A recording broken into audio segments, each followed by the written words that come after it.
type on. See, it says live, but it doesn't have the red button here lit up.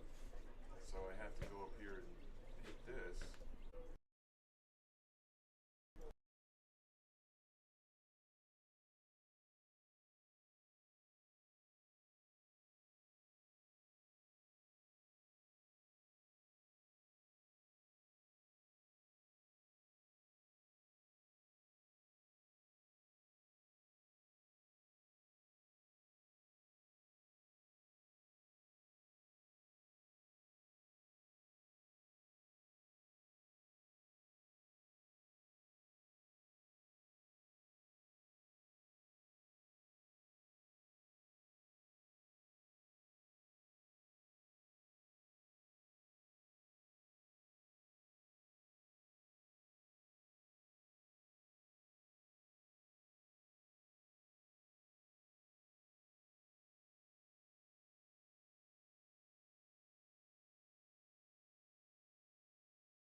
Good afternoon, everyone, and welcome to Veterans Park in Alabaster, Alabama. We're at Field 2 today, where we will have our second day of the Alabama Community College Conference Softball Tournament, Division 1. This is Trey James. I'm with JockJive Sports, and I'm proud and happy to be here today. We have a bit of an overcast as a complete difference of yesterday, where we had sunny skies, mid-80s, light breeze, and a very enjoyable day for softball. Today, on the other hand, it looks like it's not too much sun, lots of clouds, and which will be a good thing for the players. We had a issue yesterday with one of our players going down due to dehydration and heat frustration. You got to stay hydrated out there and definitely keep cool when you can. This game can be very tasking on the body when it comes to that, especially after playing 2 games. But today, we won't have that issue too much to deal with because of the overhanging of clouds we have. And we just hope that everybody has a good time, enjoys themselves, and enjoys the spirit of sportsmanship. On Field 2 today, we will start off with the Calhoun Lady Warhawks facing off against the Coastal Alabama Coyotes. I'll give you the starting lineups here in a second. Now, this softball tournament is taking place all weekend from yesterday till Saturday and possibly Sunday if needed. But because of the threatening rain that is occurring on Saturday, they moved a game from yesterday to today. So this way they can try and get as many games in as possible, and then have the championship game on Saturday. And if it rains too much, then they will have it on Sunday. So yesterday we had a Game 1 on Field 5. It was Northwest Shoals versus the Coastal Alabama South, with the Northwest Shoals taking the top spot there, leading 4-2 was the final game. On Field 2, Calhoun beat Snead State 4-2. And in Game 3 on Field 5, Northwest Shoals beat Wallace State in a shocking upset. Wallace State was the number 1 seed. Northwest Shoals beat Wallace State 5-3. And on Field 2, Calhoun lost to Southern Union 6-0. Now, as the seeding goes, seeding has started at number 1, Wallace State, number 2, Southern Union, number 3, Snead State, number 4, Coastal Alabama South, number 5, Northwest Shoals, and number 6, Calhoun. So, like I say, when Wallace State was defeated by a number 5 seed, it was very shocking news indeed. Now, today, the first game will start at 12 p.m. on Fields 5 and 2. Field 5 will feature Snead State versus Wallace State, and that begins at 12. And Game 6 will be on Field 2. That's this game, Coastal Alabama South versus Calhoun. And then Game 7 will be held at Field 5 versus Southern Union versus Northwest Shoals, and Game 8 will be Field 2 of the winner of Game 6 and versus the winner of Game 5. And then Game 9 will be Field 5, and the loser of Game 6 will face the winner of Game 5. And then tomorrow, hopefully, if it doesn't rain too much, Game 7 winner versus Game 9 winner for the winning of the championship. Now, starting off for the Calhoun Lady Warhawks, the roster will start as number 3 will lead off Kira Hall. She will be playing center field. At second base, number 26, Kenley Holcomb. Number 23, Abigail Tucker will play left field. At third base, Macy Hancock, number 28. Number 31, Tessa Jacobs will catch. In right field, Aaron Barker, number 7. And batting 7th, number 8, Macy Humber. She's at first base. Batting 8th, number 19, Leah Haynes. She is at shortstop. Batting 9th, number 6, Corey Campbell, the designated player. And batting 10th, I'm sorry, she's not batting 10th, but she is number 30, Bronwyn Borden, is pitching in the flex player. If you're not aware of the situation, they have 10 players starting, but only 9 bats. So the designated player will be batting, and the flex player will only be in the field. The rest of the roster for the Lady Warhawks will be number 1, Madison Rickman, number 2, Sage Lewis, number 5, Katie Lou Allen, number 5, Trinity Britnell, number 9, Gabby Knighton, number 13, E.J. Cornelius, number 14, Addison Wallace, number 15, Sarah Snowden, number 18, Mally Yarborough, number 22, Destiny Trevino, number 24, Haley Newman, number 25, Bailey Mills, number 27, Kaylee Williams, number 32, Abby Guess, and number 33, Kathleen King. The head coach for the Lady Warhawks is Bart Stevenson, and he is assisted by coaches Joey Crumpton, Kate Holcomb, and Sydney Hall. For the Coastal Alabama Coyotes, we have leading off number 5,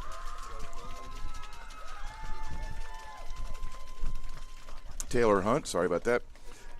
Number 2 is number 17, Kaylin Parker. Number 13, Sydney Carpenter is batting third. She's catching. Number 4 is a designated player, 00, Brianna Ryan. Batting fifth is Charlotte Lottinger. She'll be a shortstop. Batting sixth, number 12, Abby Davis. She is in right field. Batting seventh, number 4, Gracie Toledano. She is the first baseman. Batting eighth, number 8, is Malaya Hale. She is in left field. Batting ninth, number 27, Grace Langston. She is in center field. And pitching for the Coyotes, number 18, Anna Griggs, and she is the flex, so she will not be batting. Other players on the team, and number 2, Lauren Mounce, number 10, Riley Bennett, number 13, Sydney Carpenter. I'm sorry, she is batting. My apologies, that was marked incorrectly. Number 15, Kaylee Johnson, number 17, or number 21, Sam Daniels, number 23, Carolyn Mathis, number 25, Gabby Miller, and number 44, Caitlin Bentley. And we have the game starting at this point. That ball was fouled off for a strike, and the game is underway.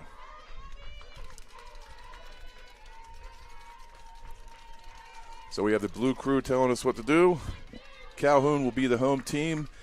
Coastal Alabama will be the away team. And that is a ball.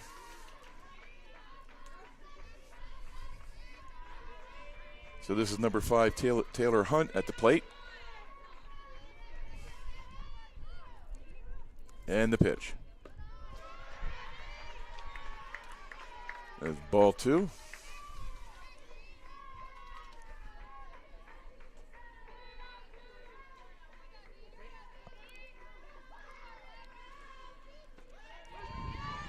Nice lackadaisical pitch into there. It falls in for a strike. Nice little change up considering that she was throwing heat there for her first few pitches.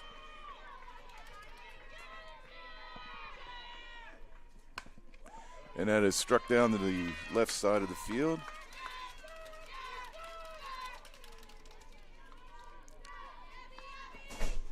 And as the ball gets back to the pitcher, Bronwyn Borden.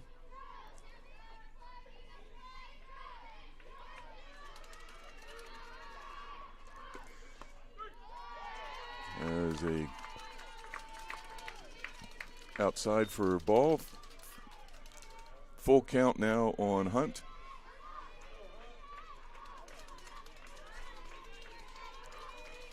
As you can hear, the cheering's already happening from both sides. Swing and a miss. Striker out.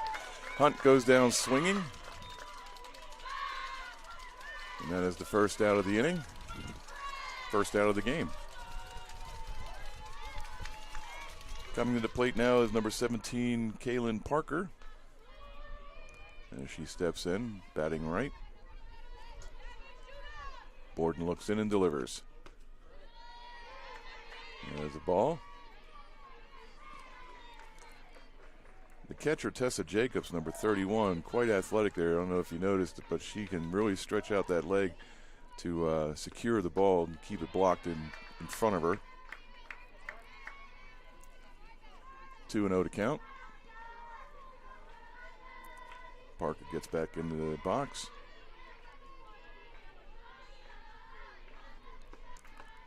A little high and inside, ball 3. Borden steps off the mound, kind of regroups herself, trying to get her pitching angle in shape. And she does. Follows up with a strike. 3-1 the count to Parker.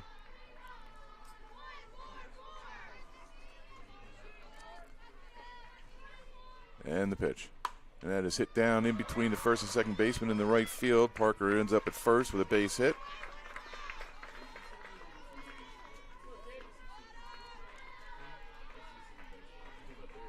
So we have Parker at first, 1 out here at the top of the first. And we have number 13, Sydney Carpenter, coming to the plate.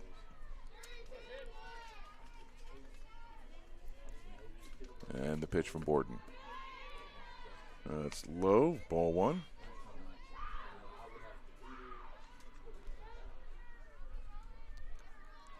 I was making a comment yesterday about some of these chantings and screamings going on. I'm surprised a lot of people don't lose their voice at the end of this tournament.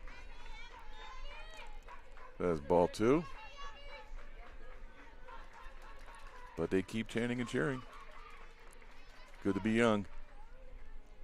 And the pitch. That ball is hit to left field.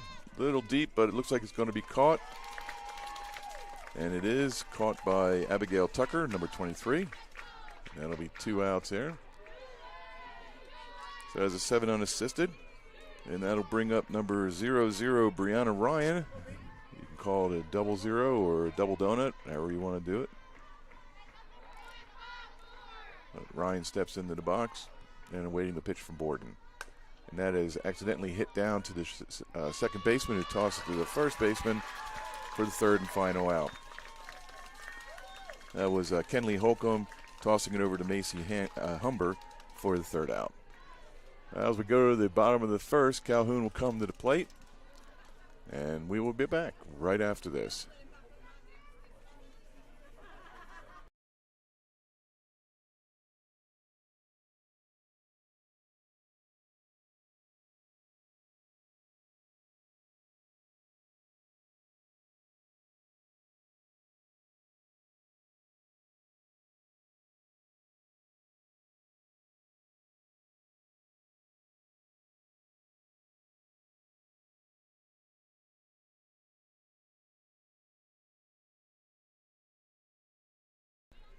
Welcome back to JockJive Sports as the Coyotes take the field.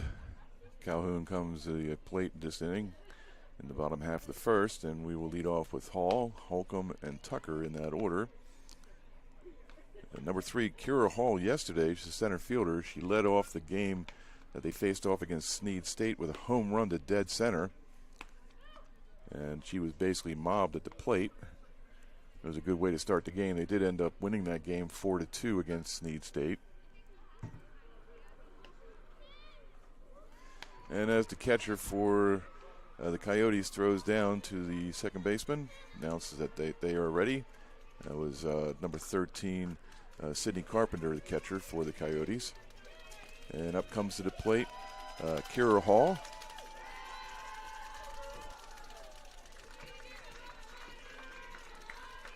And the pitcher, Friggs, looks in and delivers.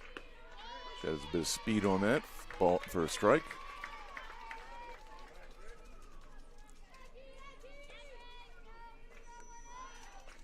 And I'm sorry, it's not Friggs, it's Griggs. It's Anna Griggs. It's just the way this letter looks. It looks like Friggs. So my apologies to the Griggs family, but it is Anna Griggs.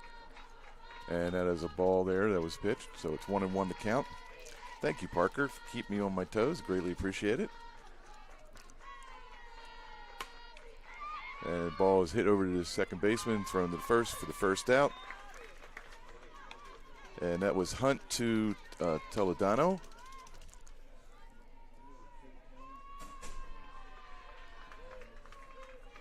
So that was a 4-3 put out if you're keeping score at home. That'll bring up number 26, Kenley Holcomb, who is the second baseman for the Lady Warhawks. Oh, wait a minute. Was she not out?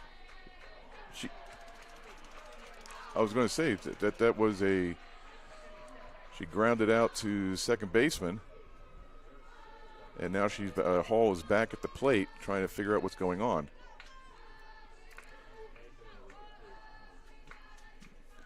I'm being advised it might be an illegal pitch that occurred. We're not sure, so we're going to see what happens. And by the movement of the pitcher, Griggs, it looks like it possibly was. Okay, so we got to go back to what the position was 1-1, I believe. Was it 1-1? 2-1. Okay, so the count is 2-1. Hopefully the umpire will give it to us. That's 2-2. Let's see what he flashes his fingers up here and lets us know exactly what the official count is. So Hall gets second life. And that's a swing and a miss, so she is now out. So on a swinging strike. Okay, so instead of a 4-3 put out for her, it is now a K. Now comes to the plate number 26, Kenley Holcomb, the second baseman for the Lady Warhawks. And as Griggs looks at her pitching guide on her wrist, she will now deliver to the catcher, Carpenter. And on the first pitch,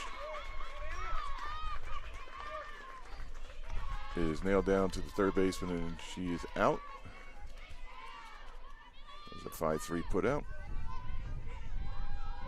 And I apologize for the blue tarps here that are kind of blocking the field. There's nothing we can do about that. It kind of takes away from the imagery of it. But now we have number 23, Tucker, coming to the plate. Abigail Tucker. She's the left fielder.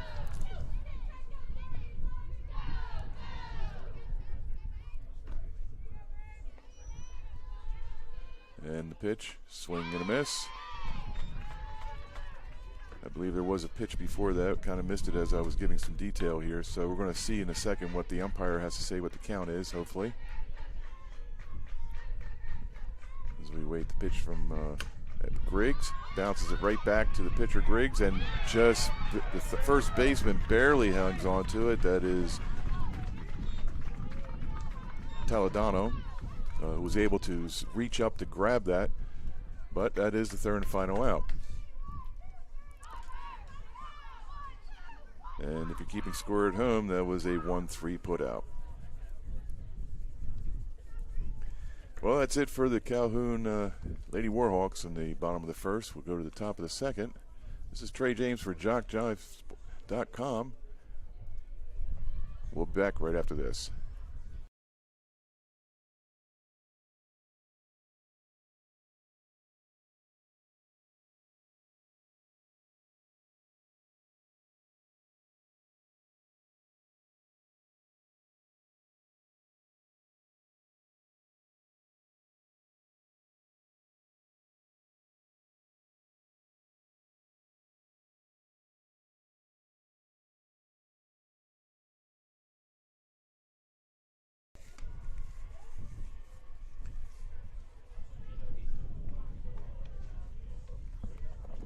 Welcome back.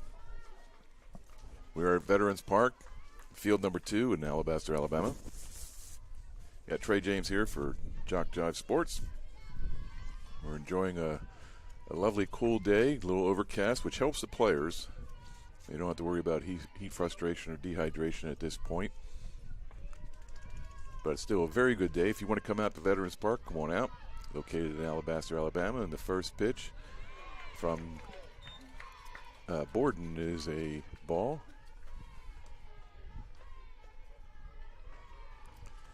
Nothing so far.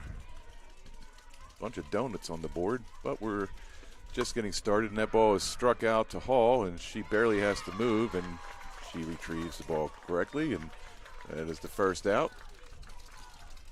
So Lottinger goes down. That was Charlotte Lottinger. She is the shortstop for the Coyotes. So that's an 8 unassisted.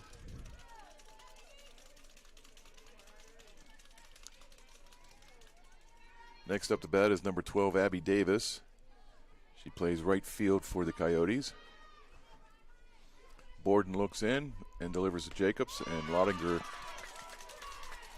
Davis swings and misses.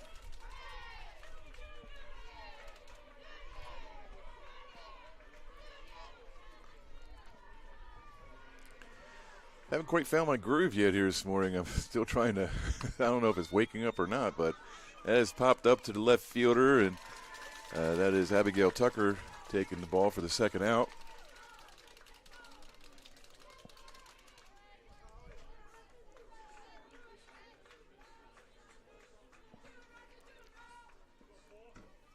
So as Davis flies out to left field, we have number 4, Gracie Toledano, coming to the plate. There's a ball for the first pitch.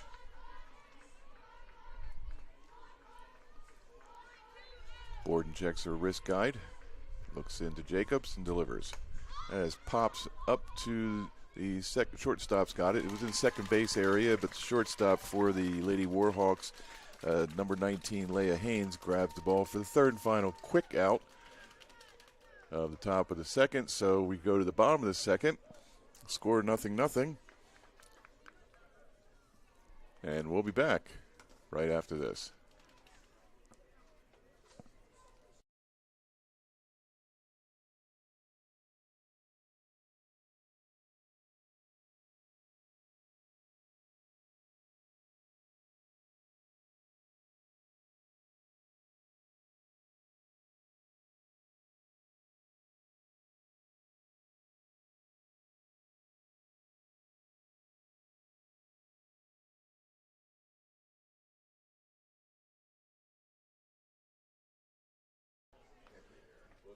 Welcome back to Field 2 here at Veterans Park in Alabaster, Alabama. This is Trey James for JockJive Sports. And if you were watching the last half inning in the bottom of the we're in the bottom of the second. At the top of the second, it was the quickest half inning that I've seen here. I think it was like 4 pitches total, and they were able to get 3 outs on that. So as the Coyotes take the field, we have number 28, Macy Hancock, coming to the plate. Hancock plays third base here for the Calhoun Warhawks. And first pitch there was a ball.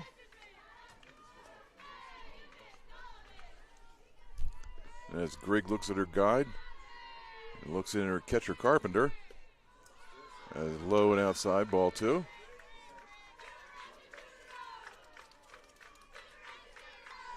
And as the chants continue, as you can hear. And the pitch. There's a strike, says the umpire.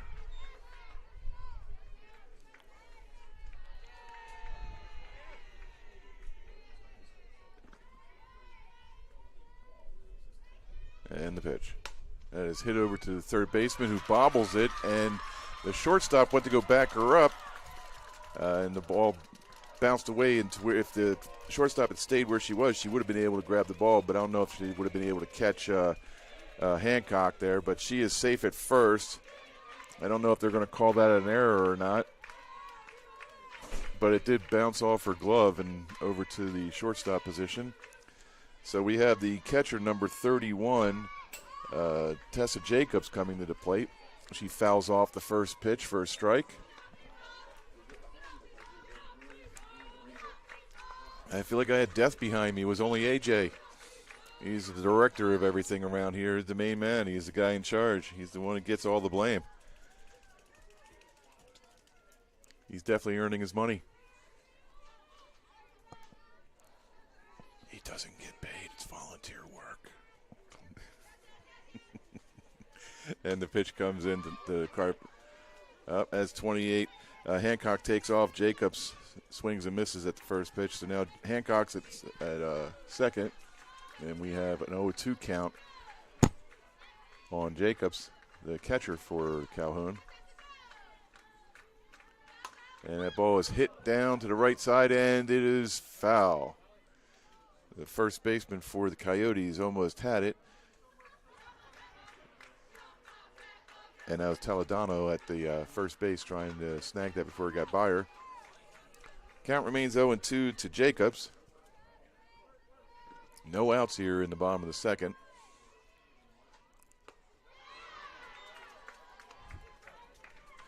I guess that swing and miss earlier was actually a foul because Hancock is back at first.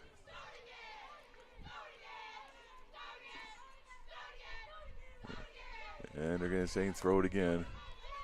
And it's outside for ball 2. So Hancock's at first. Jacob has a 2-2 count on her. And there's no outs here in the bottom of the second. And the pitch from Griggs. That ball is hit to the right side. It is going out of play.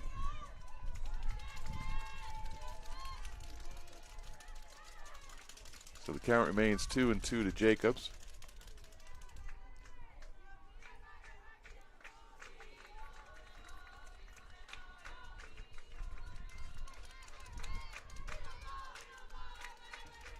As the Calhoun dugout cheers on Jacobs.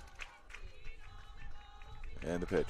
And that is fouled to the left this time, down third base side. Count remains 2-2. We're just waiting for the ball to get back in.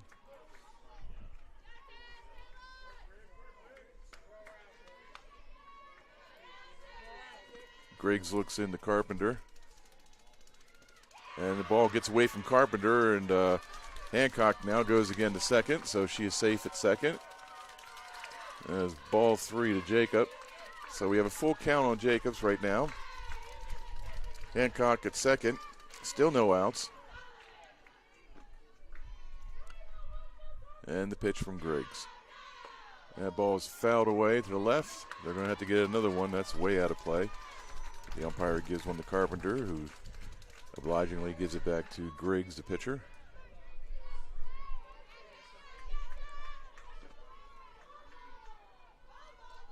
And the pitch to Jacobs. She got caught looking. That is a strike.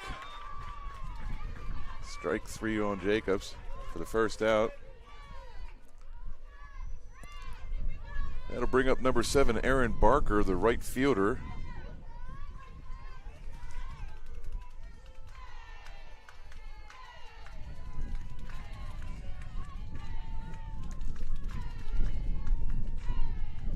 Wind is picking up here, and the ball is hit over to the second baseman, who then throws it over to first. So Hunt throws it over to Toledano for the second out on the first pitch. And that will let Hancock go over to third. So with number 8, Macy Humber coming to the plate. She's the first baseman for Calhoun, trying to drive in the first run of the game. That is outside, ball 1.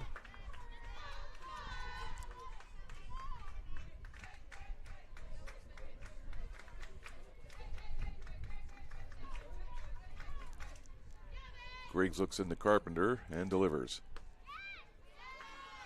Somebody wanted a strike, but it wasn't.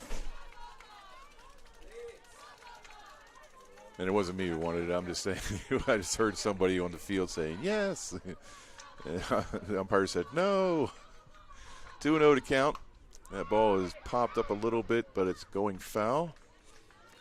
That's strike one.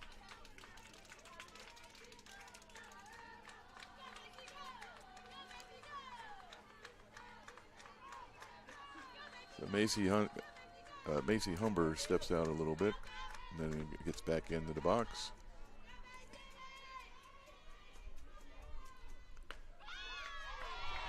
Carpenter tried to frame that, but it did not work. 3-1 count. So with 2 outs, Humber steps back in. She desperately wants to try and get Hancock in from third base. And the pitch. And that is hit over the shortstop, who does not cleanly grab it, so Humber is safe. Hancock scores for the first score of the game. And I do believe they would call that an error on the shortstop for the Coyotes, which is number 6, Charlotte Laudinger.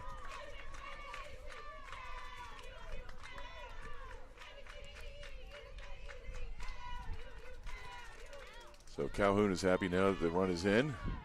And to the plate now is number 19, Leah Haynes. And the first pitch is a strike.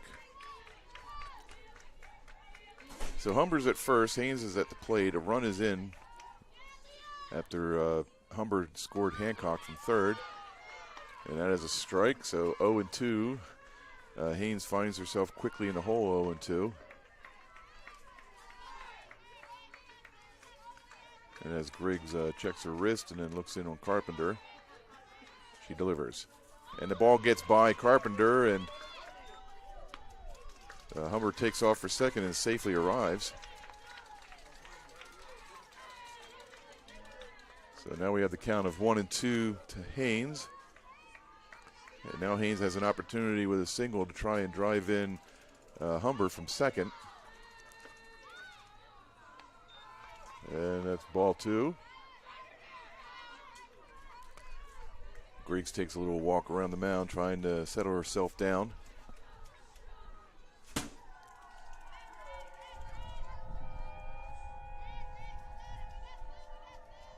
And the Coyotes are howling. They're trying to cheer on Griggs to strike Haynes out.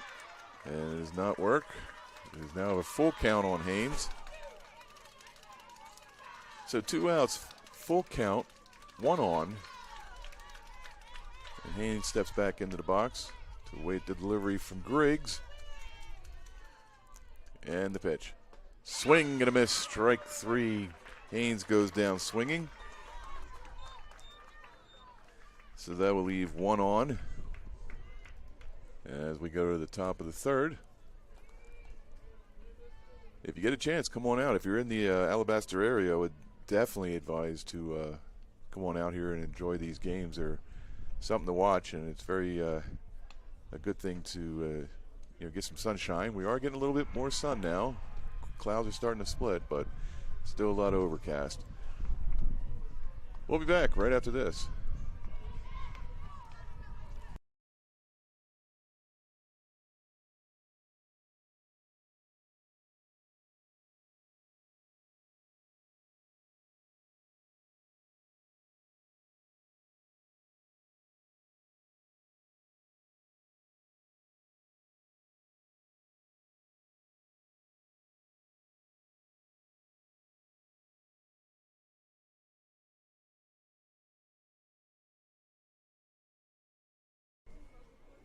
Welcome back to Field 2 here at Veterans Park.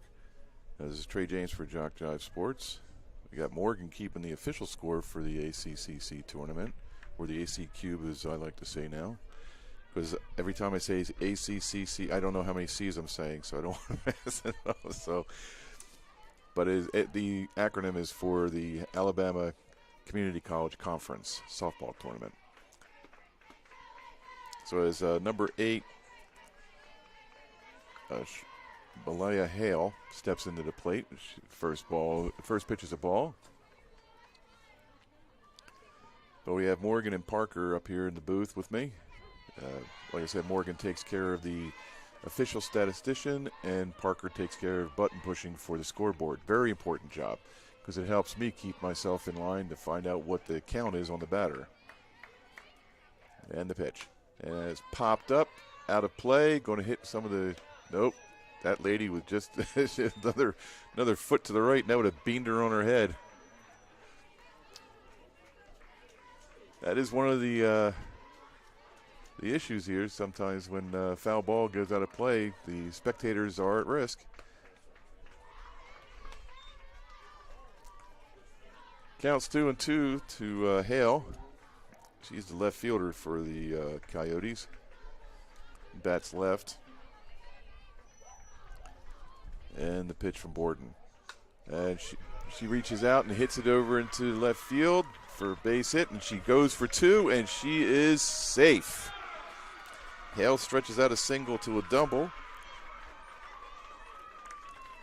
So the Coyote fans are cheering her on for that bit of work.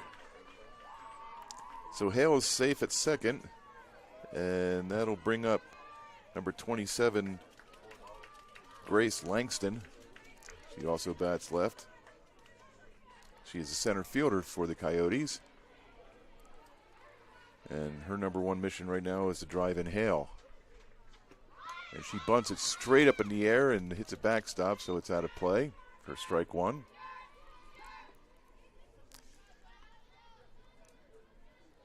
A.J. Doherty joins us once again in the booth.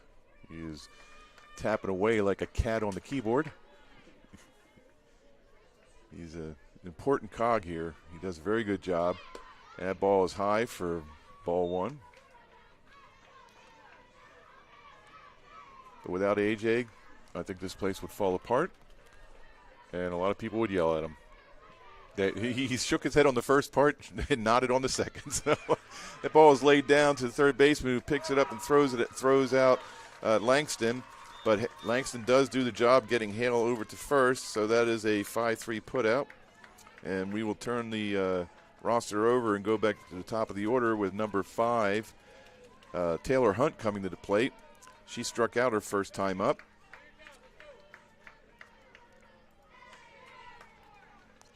So with one out, Hunt comes to the plate looking to drive in Hale. Swing and a miss on Hunt.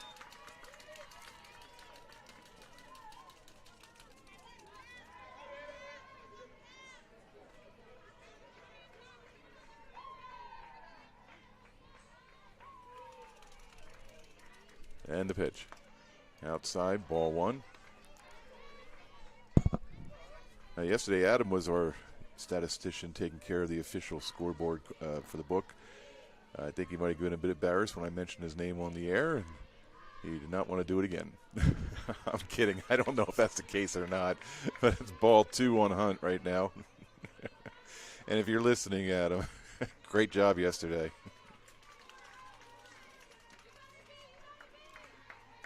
Borden looks in, delivers, and just inside for ball three. 3-1 the count to Hunt. So Hunt's first pitch was a swinging strike, and she's worked her way back to 3-1. And that is fouled back. We now have a full count. She's actually trying to get Hale in to tie this score up. Full count, says Blue. We agree with him up here in the booth. Not that that's his concern. And the pitch. And, oh, Hunt looked like she drew a walk, and the umpire had other feelings on that one. So called a delayed strike. And Hunt goes down on strikes for the second time in this game. So we have number 17, Kaylin Parker, coming to the plate. I want to say Caitlin, but there's no T there. It's just Kaylin. Kaylin Parker. Parker plays third base for the Coyotes, and the first pitch is a strike. So with 2 outs, Parker is desperately trying to get Hale across. She wants this game tied up. And the pitch. And that bounces up there. So for ball one. 1-1 to count to Parker. 2 outs here in the top of the third.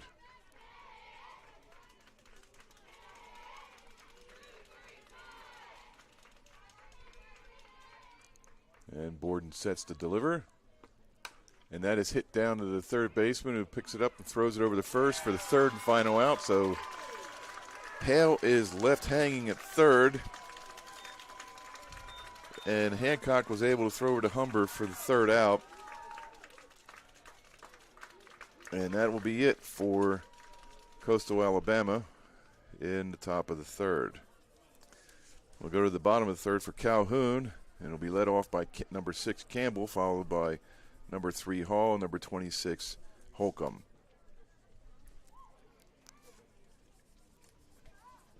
And we'll be back right after this.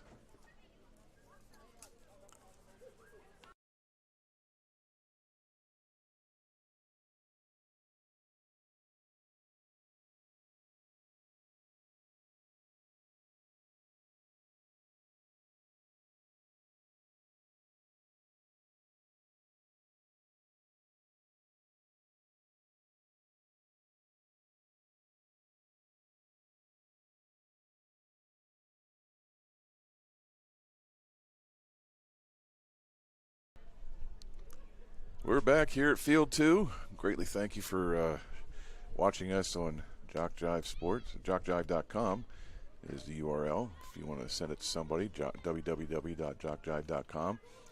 Now, if you want any information about the results of the games and all the other information, you can go to ACCCathletics.com. That's 1A, 3 C's, and then athletics.com, all one.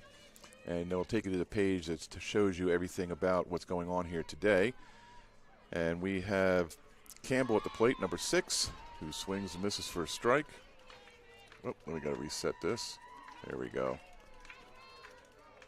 So now we're in the bottom of the third. Thank you. All right, so that was a strike to Campbell.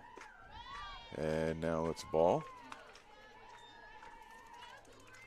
But yes, the www.ACCCathletics.com will take you to the page for the events of what's happening here today at Veterans Park.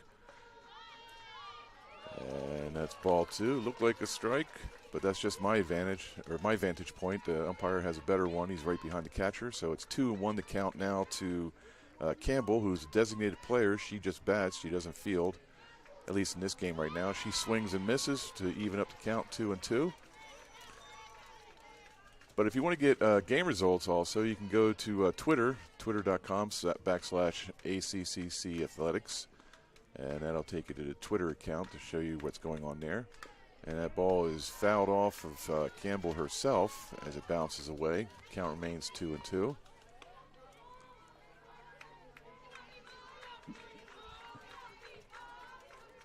And if you want any information about Veterans Park, it's a big facility. I mean, they do have walking trails and playground areas for kids. Now, the ball fields, you have to get a permit to use, and that ball is popped up to the right side of the field, and the right fielder comes in for the Coyotes, number 12, Davis. She gets that ball, and so Campbell pops up to the right field for the out, so that's 9 unassisted, and we will now turn the roster over and go to number 3, Kira Hall, who's at the plate now. She struck out at her first plate appearance. And she bounces it back to the pitcher, and she throws it over the first base, and that is out, number 2.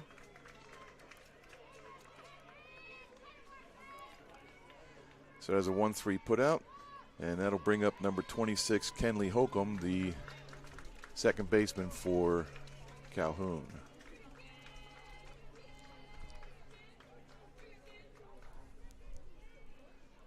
But if you want to get more information about Veterans Park, just do a search for Veterans Park, Alabaster, Alabama. It'll take you directly to the facility's webpage. It is too long of a string for me to even announce it here, so I'll just tell you the easier way to do it is just go to any of your search engines and then type in Veterans Park, Alabaster, Alabama. It'll take you right to it. That ball is fouled off for strike 2. So 0-2 to Holcomb. But it's a lovely facility. As I drove in yesterday for the first time, I was very impressed with how it was laid out and how it looked. It didn't look cookie cutter. It just looked like a very well-designed facility. And there are a lot of happy people here. But they have lots of walking trails and playgrounds for the kids.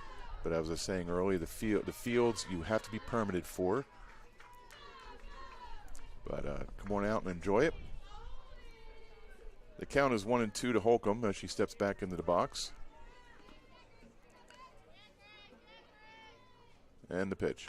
And that is fouled off directly to the third base side. Count remains 1-2.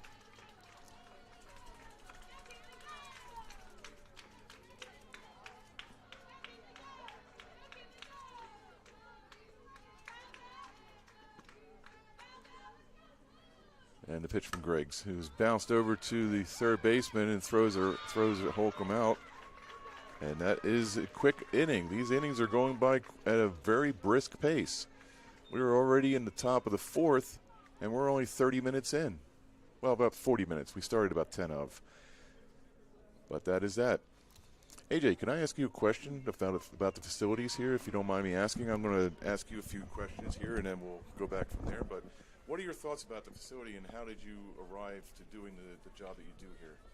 So I was the head softball coach at Wallace State for 6 years, and had the pleasure of playing here a good bit in the tournament. And so the facilities here, actually in the last couple of years, they were always very nice, but they've improved a lot with their turfing, and that really helps in inconsistent weather in May, as we may be about to experience over the next couple of days. But it takes a lot of variables out of, trying to deal with natural dirt surfaces and, do you get into tarps or not tarping and things like that, drying agents if you had a rain shower. And so this facility has hosted this tournament for a good while, and I hope that it does so for a long time, especially with the recent improvements. And the staff here does a great job. The city of Alabaster really takes care of us and makes it a welcoming and first-class environment for our tournament. And so I am the incoming chair of the softball division of our conference,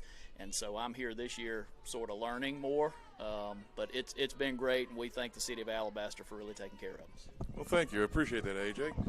And as we start off the top of the fourth, we have number 13, Sydney Carpenter at the plate.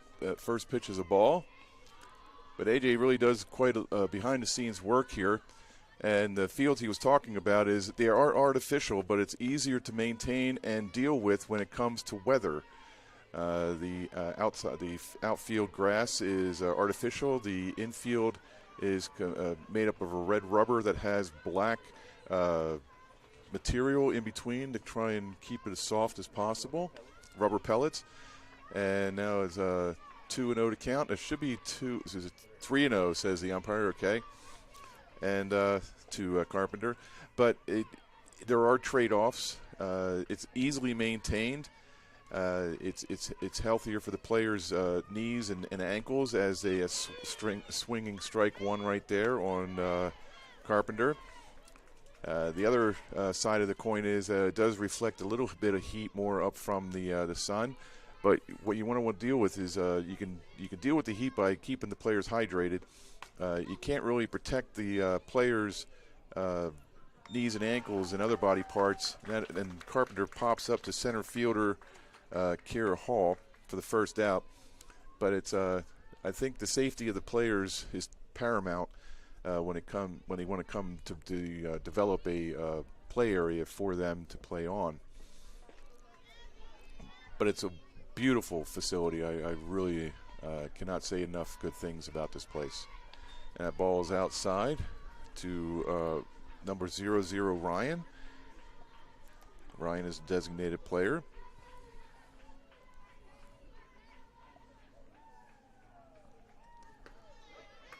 And the umpire calls a strike on that pitch. 1-1 the count with one out.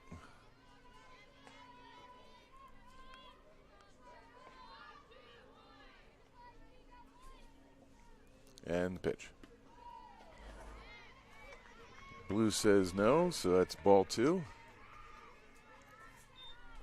The umpire does have a tendency to delay his call, so we have to wait a second or two to see if that hand goes up, and if it doesn't, that's ball three.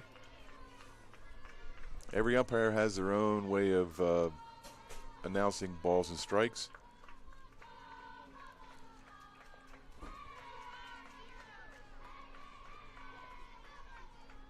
And the pitch It's a strike. See, like I said, we were just waiting. You think it's a ball 4 for a walk, but even Ryan was thinking it was a ball because there was no call, but then all of a sudden the hand goes up, strike 2.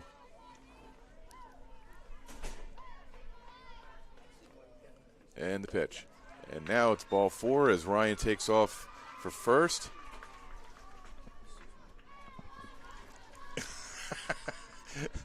I had this hand on my shoulder and I couldn't see it was behind me.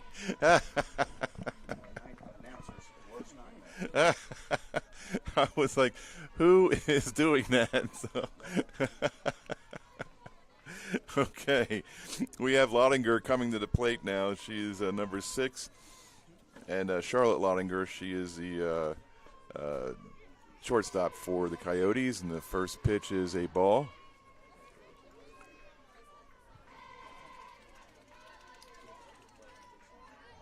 One of my cohorts, he's working for one of the other production companies that come in here to help broadcast.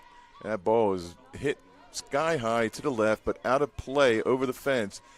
And I wanted to make sure I said that properly because yesterday I thought the ball was going over the fence, and one of the players actually leaped up on the fence, reached her glove over, and snagged it for an out. And I had to make sure that that ball was out of play before I said it. So the count's 1-1 to Lottinger. And the umpire says ball, so I will put that up there. So Ryan's at first due to a walk. And Lottinger is waiting at the plate with a 2-1 count on her. And the pitch. And strike 2.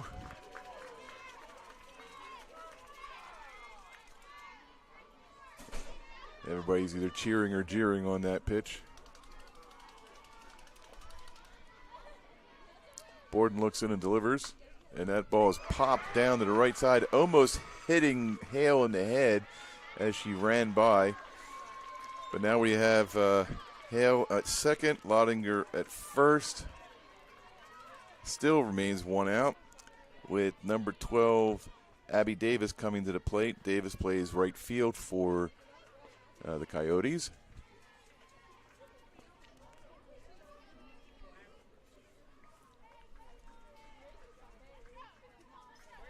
And there is a pinch runner, number 10.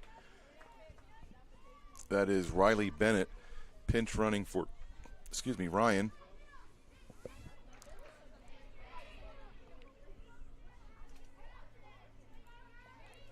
All right, so as Bennett's at second, Lottinger is at first.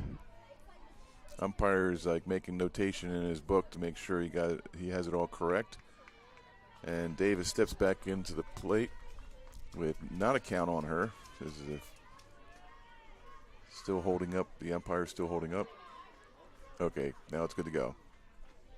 That ball is hit to the left side. It looks like it might be caught, but it's not. It just went out over the fence for a very long strike.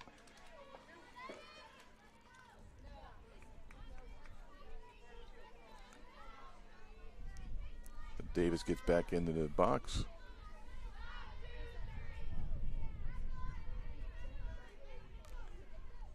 And the pitch. That is popped up to center, the shortstop. Shortstop Haynes grabs that for the second out. No players advance. And there's a 6 unassisted if you're scoring at home. And all the Calhoun fans are happy about that. All right, next up the bat is number 4, Gracie Toledano. She popped up to the shortstop last time in the second inning. And has a called strike by the umpire. So 2 outs here in the top of the 4th, 2 on. And Toledano is trying to desperately get a run across to try at least to even up the score. Right now Calhoun leads 1-0. As ball 1.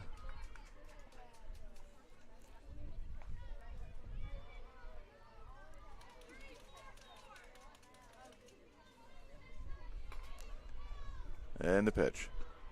As hit to the shortstop, who throws it over to second baseman for the third and final out. That was Haynes to Holcomb. And that is the third and final out.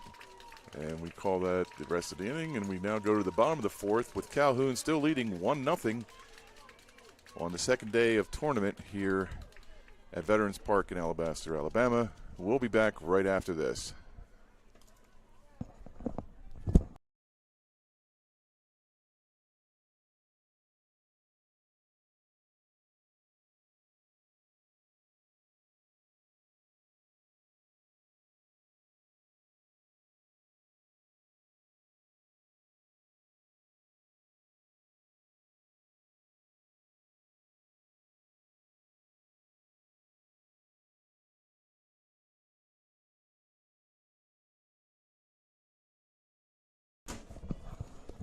Welcome back. We have the Coyotes taking the field as Calhoun takes the plate.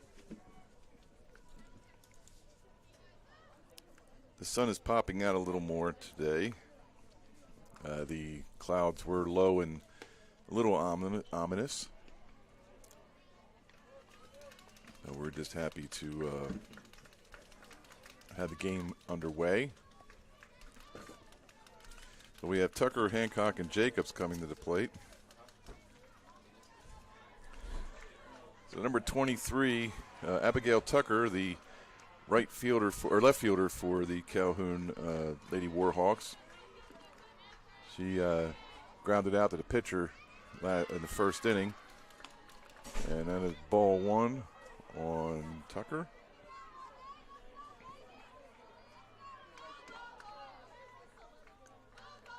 And the pitch. And it's high and outside, ball two.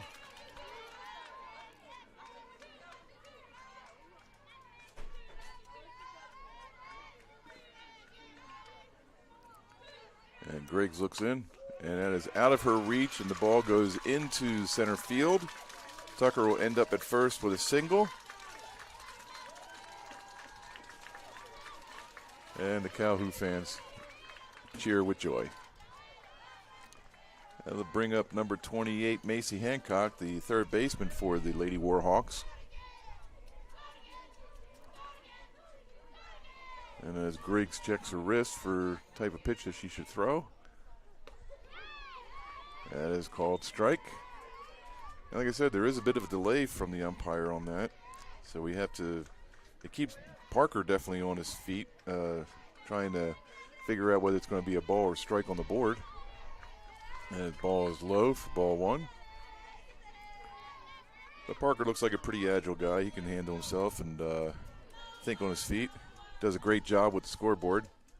I don't think he's made one error yet. And the pitch, high and outside, ball two.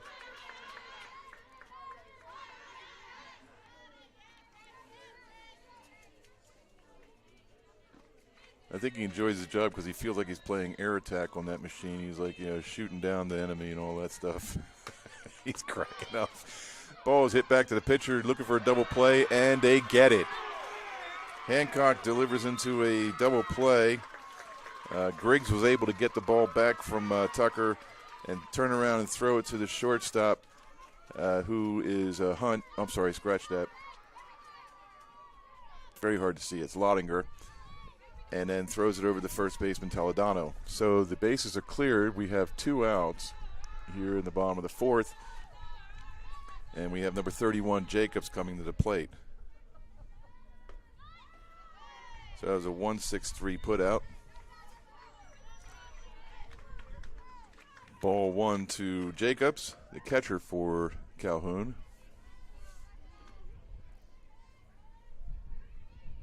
And that ball is hit over to the shortstop, picks it up, throws it over, and that is the third and final out. Another quick inning.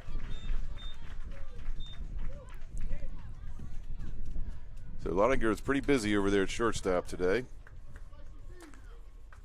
But these are two good teams in the middle of a tournament. They survived day one, and now they're on to see if they can move on to the next level before the championship round.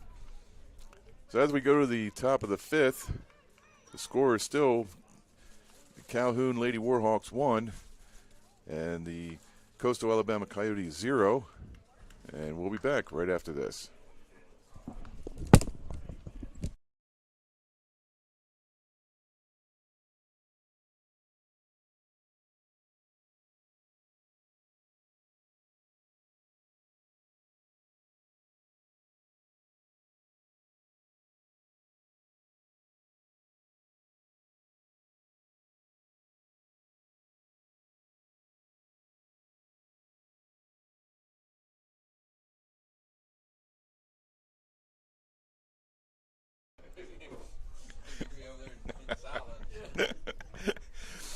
That laughter you hear. I was thanking AJ for doing the quick little interview in the last inning, telling us about the Alabaster facilities here at Veterans Park, and I said I'm gonna pick on Morgan and interview him the next inning. He goes, "You better not. You're going to get nothing but dead air." Okay. Well, as Coastal Alabama comes to the plate, we have Toledano, Hale, and Langston coming up. And we got a bit of wind going on here, so we're going to try and keep the paperwork in order. And that has popped up to Hall in center field for the first out. That was one pitch, one out. And I'm kind of cross-handed here right now. One out. So Toledano pops up to the center field for the 8 unassisted, and that'll bring up number 8. I'm sorry, that was number 8. My apologies. So that was 8 unassisted. So that brings up number 27, Langston. And that is Grace Langston. And it looks like we have a replacement, because it looks like number 30. No, it is number 23. Okay, so we're good.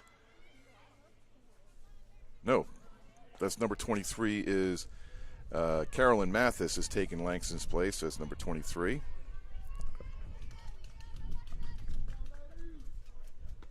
I don't know if she's going to be taking the place of Langston in center field, but she is taking her place at the bat.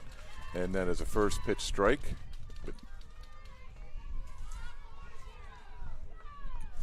So here are on the top of the 5th with one out. And the pitch. High ball one. We are getting a little bit breezy here. You got to hold the paperwork to make sure it doesn't blow all over the place.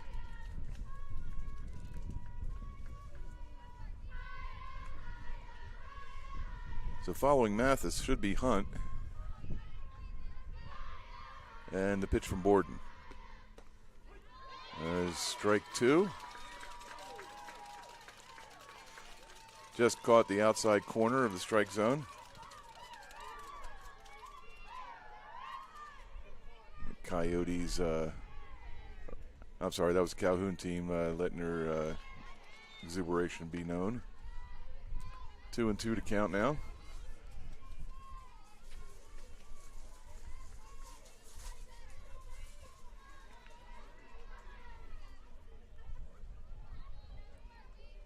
And the pitch.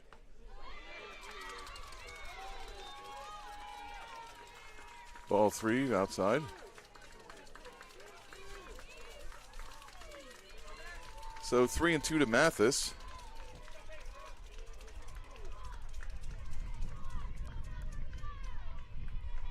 And the delivery.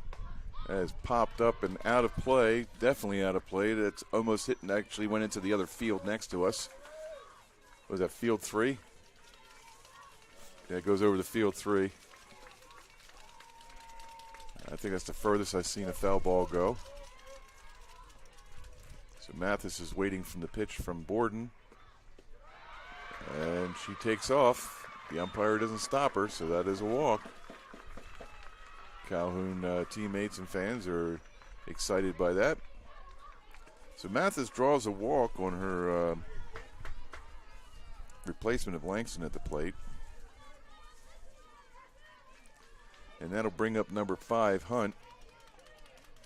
Taylor Hunt. She is the second baseman for the Coyotes. Swing and a miss.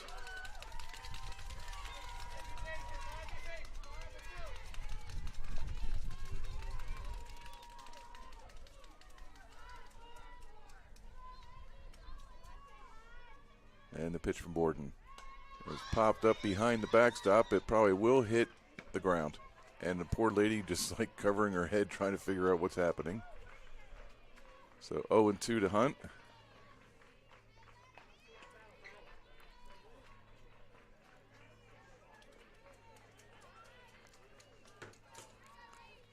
And the pitch. It's high and outside, ball 1. Kind of considered a waste pitch. Just Borden to see if Hunt would chase. Good tactic. Worst that can happen from that is just another foul ball. And the pitch. And that is belted to left field, and I don't think anybody's going to get. Did they get it? I was being blocked by the overhang, so the left fielder for the Lady Warhawks, Abigail Tucker, retrieves that for out number 2. Yeah, it's kind of hard to see the left fielder because of the blue tarp on the left side covering the spectators in the stands. So that would be considered a 7 unassisted. And up comes number 17, Kaylin Parker. She got a single in the first, grounded out in the third, and now has a count of 0-1 on her in the fifth. We've just been underway for an hour, and we are in the top of the fifth at this point. Very quick game. Usually these games last about 90 minutes. And the count being 1-1 now to Parker. And the flag now is hanging over the pole. Just no wind whatsoever. Kind of funny how it comes and goes. And that ball is popped up, and we're going to get hit. And the announcers on field 5 definitely felt that one. So 1-2 to count now to Parker. And the umpire says so as well, holding up his fingers. And the pitch from Borden. That is a called third strike. That is for the third and final out. So Parker is caught looking. Borden caught the outside corner of the plate. And we now go to the bottom of the fifth with Calhoun leading Coastal Alabama 1-0 here on JockJive Sports. This is Trey James, your announcer, and we'll be back right after this.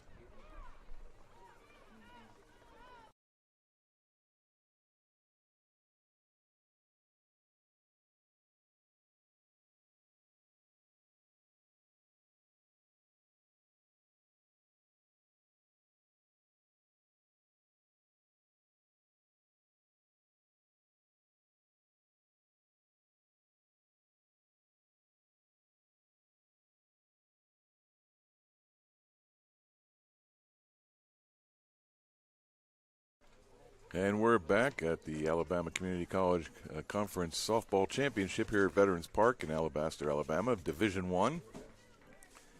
And the Coastal Alabama Coyotes are in the field right now after being shut down by the Lady Warhawks in the previous inning. Just seems to be going very fast here. Not a lot of base hits. In fact, Coastal only has 4 hits compared to the 3 hits for Calhoun. So it's a low-scoring, low-hitting game, and that ball is bounced up for ball 1 to number 7, Barker. That's Erin Barker. She's the right fielder for Calhoun.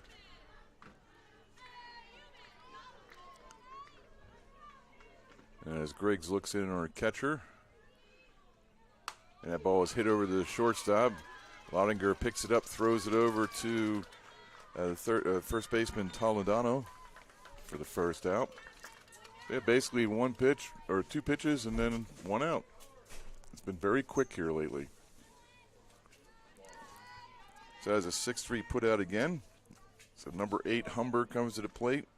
Macy Humber. AJ, did you need something? Oh, okay. Oh, he's just moving something. Okay, that's ball 1 to Humber. Humber's the first baseman for Calhoun. And the pitch. And it also is hit over to Lottinger, who picks it up and throws it over to Toledano. Seems to be a repeating affair here because the last 3 outs that Calhoun has recorded against, or Coyotes have recorded against Calhoun, the last 4 outs actually involved Lottinger and Toledano. So that'll bring up number 19, Leah Haynes. She is the shortstop for, oh, wait a minute, no, I think we're getting a change. Number 14 is Addison Wallace, will be taking Haynes' place. So Wallace is taking Haynes' place, at least in the batting order. So with 2 outs here in the bottom of the 5th. Addison Wallace is at the plate, awaiting the pitch from Griggs. And that is a called ball. And it seems like the facility is bringing in food for the employees here during the break in between two games. And that ball is struck down to the right side. The second baseman, Hunt, number 5, Hunt, takes the pitch and throws it over to Toledano for the third and final out. Again, a very quick inning. We're going to the top of the 6th now. And Coyotes will come to the plate. It'll be number 13, Carpenter. I'm not sure if Bennett will be coming back out when she replaced Ryan as a designated player. We'll see in that part. But then also number 6, Laudinger, will take the chances for batting at that point. And we'll be back right after this.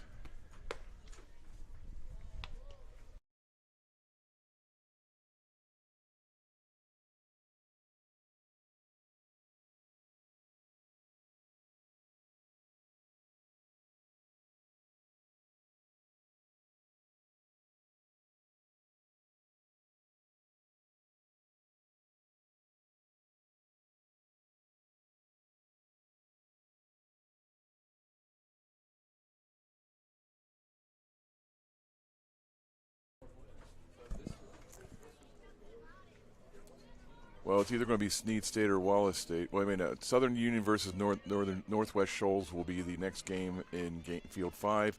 This is the winner of Game 6 versus the winner of Game 5 for game number 2 on Field 2. Right. So the winner of the Snead and Wallace State will play against the winner of Coastal Alabama or Calhoun. All right. As you can hear, we're trying to figure out who's going to be playing the next games, and that's ball 1 to Carpenter at the plate, number 13. There's ball 2.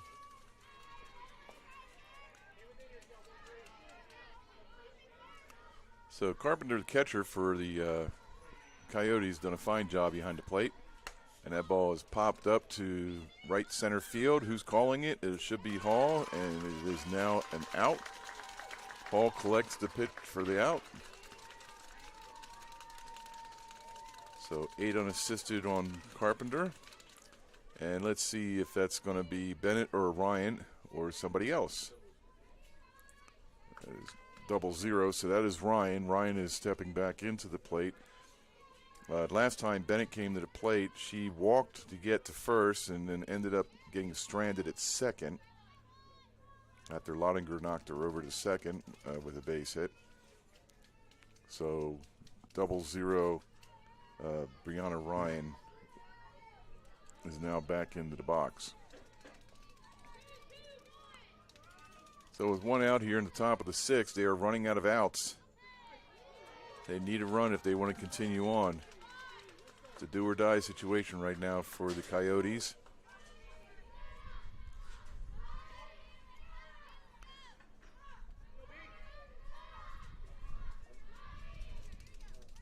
And the pitch from Borden.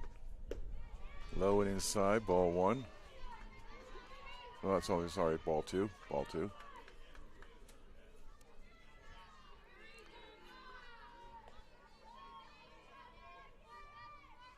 And the pitch. That bounces up there for ball 3.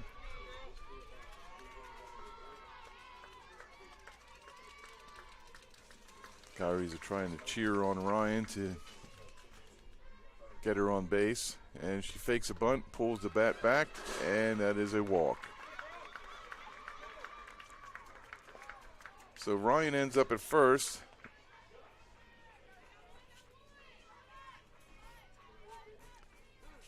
So out of the cleanup position, the last 2 at bats for that position, they got walks.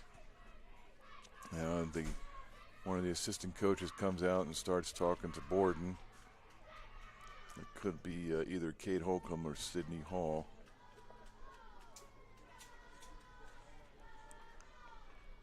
And it might be a switch for the next batter, Laudinger. I'm not sure. She is the scheduled batter, number 6, but she is standing over there and talking with her coaches. The head coach for the Coyotes is Mallory Radwich, while the assistant coaches are Will Hess and Caitlin McGee, or McRee. Sorry about that, McRee. So it is Lottinger coming to the plate with Ryan at first.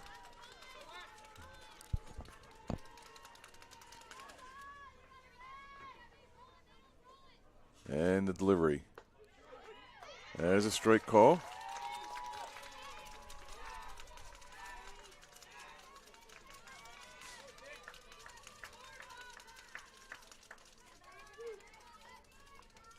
Lottinger back in the box. She is crowding the plate a little bit, trying to give Borden something to think about. So that's ball one on Lottinger. So 1-1 the count with one out and one on. A lot of ones flying around. But she is staying in the innermost part of the box, trying to give Borden a little grief at the plate.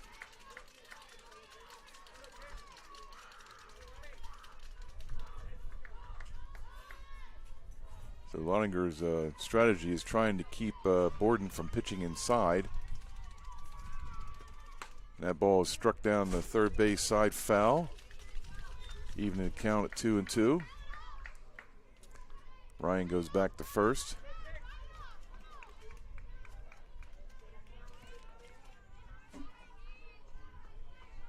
The umpire gives Borden the okay to go. And the delivery. And it's a lofty little pitch coming in for ball three, full count. So full count, one on, one out here in the top of the sixth. Coyotes desperately need a run. And that is ball four. So back-to-back walks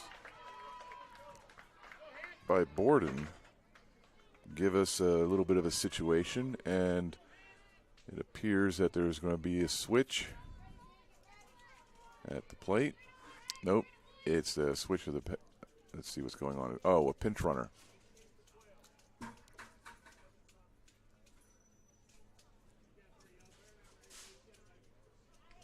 So head coach Mallory Radich is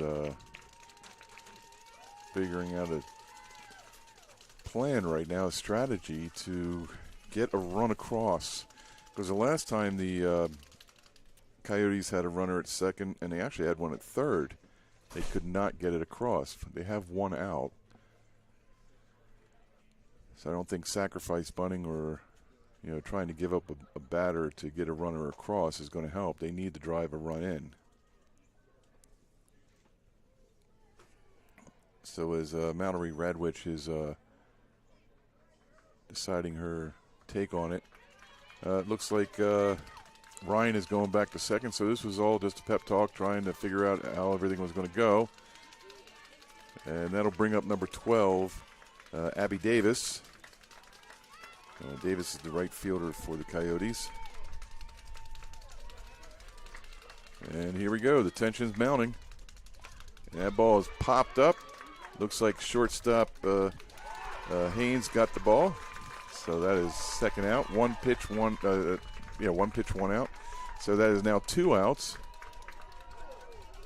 And that was a 6 unassisted. It's the same thing that happened the last inning that she was up. In the fourth inning, she popped up to Haynes, and then in the second inning, she popped up to the right or left fielder Tucker. So that was a called strike on Taladano, the first baseman for the Coyotes.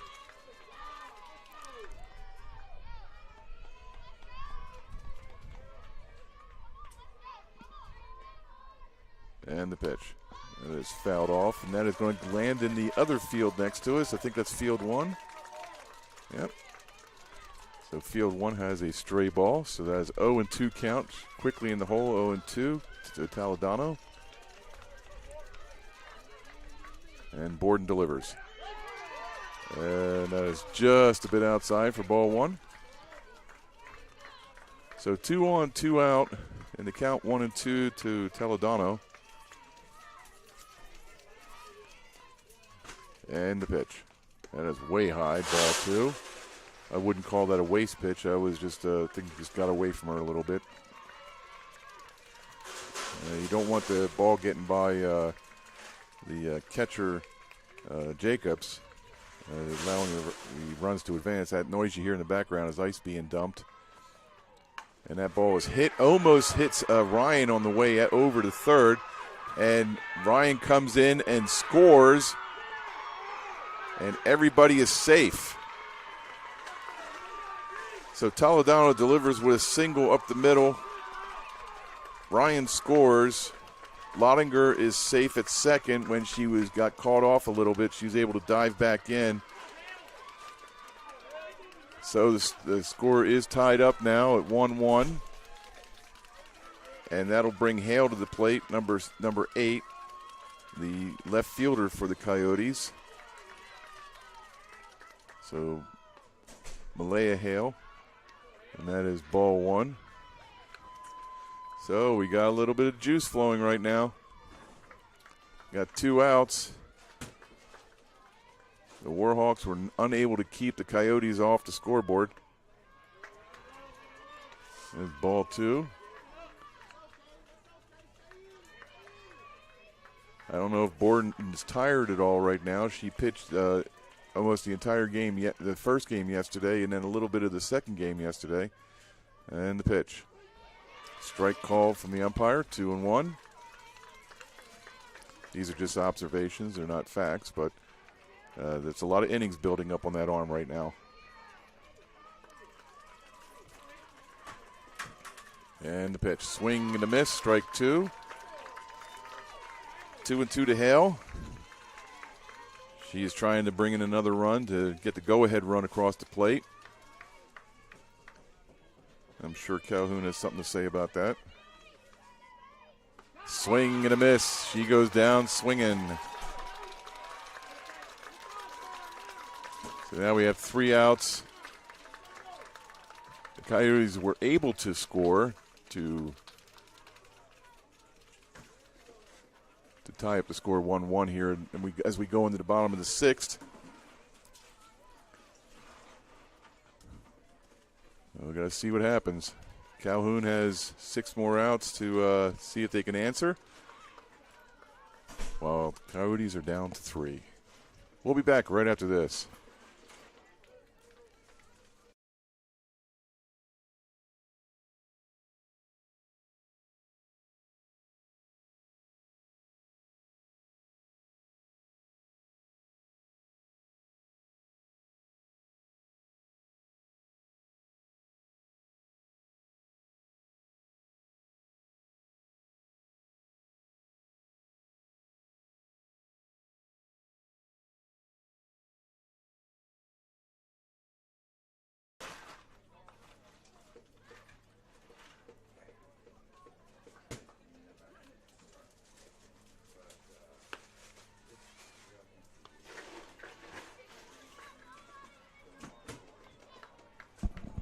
We're back here at Field 2 at Veterans Park in Alabaster, Alabama for the ACCC Softball Championship, Division I.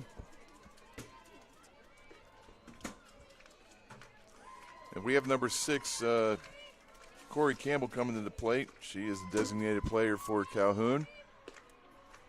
And the umpire says, nope, that is a ball. I know what a ball is. It's supposed to be outside the box. The strikes are inside the box, and that's what he says. And that is another ball outside the box. 2-0 to Campbell. She's trying to get on base so she can come around and score to break the deadlock we got right now at 1-1 here in the bottom of the 6th. And the pitch. And that ball is going to get hit out to center field, past the center fielder, Langston. That could be Langston or it could be Mathis. I'm not sure. Can't see the number from here. But Mathis took Langston's place in the batting order in the last inning. But if that is number 27, it's Langston. And if it's Mathis, it'll be number 23. But either way, Campbell is safe on a double over to center field. And that'll bring Kira Hall to the plate.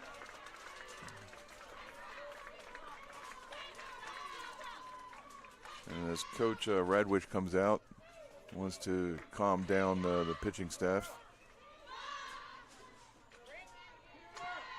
Looks like Griggs is being replaced. And we're going to see what her number is so I can figure it out. Number 2.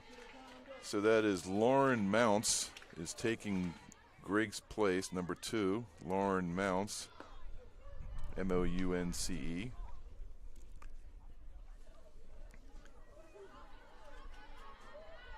She's a righty. She looks like she's got some juice in her arm. So with no outs, 1 on, Mounts comes in, tries to keep this a 1-1 tie. Did not want another run coming across. They're so hard to come by right now in this game. I mean, we're in the 6th inning and the score is 1-1. It tells you the talent level of the defense and the pitchers on these teams. Doesn't do anything against, doesn't say anything against the hitters. It's just that if these guys are doing their job, it's going to be hard to get a hit, let alone get a run. All right, so catcher Carpenter calls it order. Wants everybody to get back in. And number 5, Hunt tells the new pitcher Mounts, go get him. So number 3, Hall's at plate. She's a center fielder. That is low for ball 1. Carpenter looked like she was going to take off for third, but thought better of it. Or Campbell, I'm sorry if I said Carpenter, my apologies, but it's Campbell at second. That is outside for ball 2. Hunt is definitely looking for a specific pitch before she takes that bat off her shoulder. She's up against the inside of the box. And that ball is popped over the right field, which is the proper thing to do with no outs, so Campbell can go over to third base. So Hall does her job with a 9 unassisted. She flies out to right field, so Campbell can come across, and that'll bring up number 26, Kenley Holcomb. Holcomb is the second baseman for the Calhoun team. So we got 1 out. Campbell at third. And Holcomb takes a strike.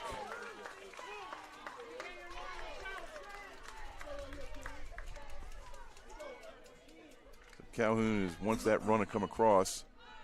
That is low and outside. Holcomb lays off.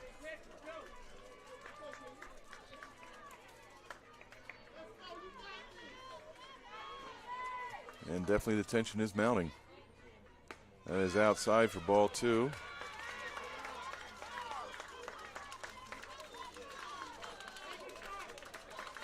Two and 1 says Blue. As Mounts checks her pitching chart on her wrist. Low, ball 3. Looks like Mounts does not want to give Tucker anything, or I'm sorry, Holcomb anything to hit.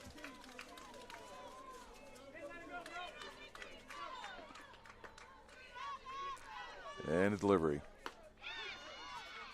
That delayed call strike, but it is a strike. Full count to Holcomb.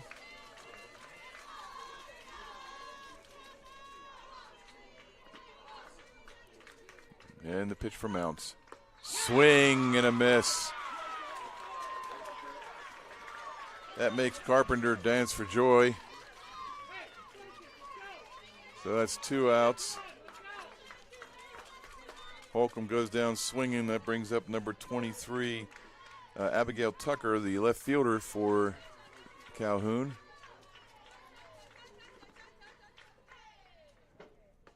It's low and outside, ball 1.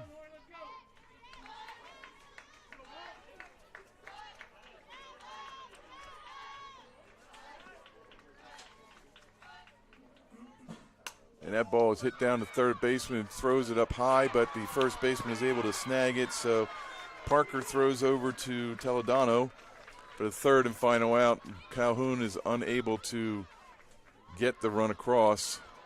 So we will go to the top of the 7th. Still tied, 1-1.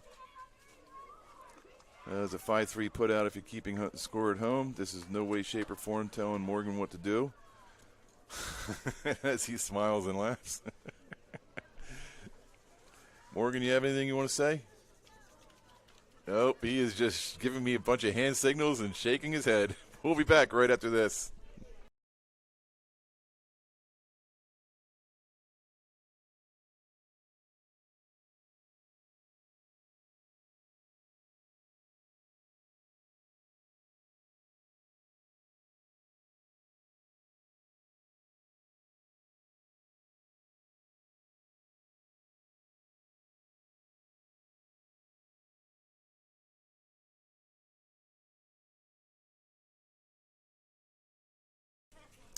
What was once a fast-moving game kind of slowed down in the last inning.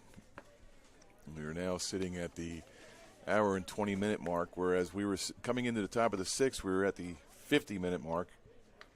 And the 6th inning took quite a bit of time because batters were getting hits. They were figuring out how to deal with the pitchers on both sides.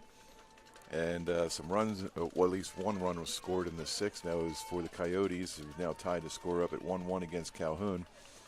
And we are now in the 7th inning, and Coyotes are at the bat, and I'm not sure if it's it looks like Mathis again, number 23 Mathis. So I'll figure that out in a second because she took Langston's place as number 27. So as soon as I see that second number, whoever's batting right now, it's a strike.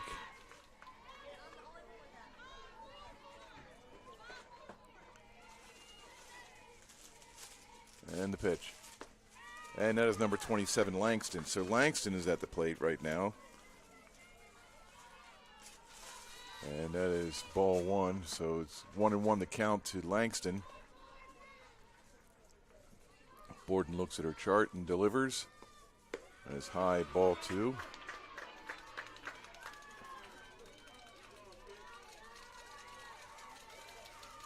Two and 1 the count to Langston.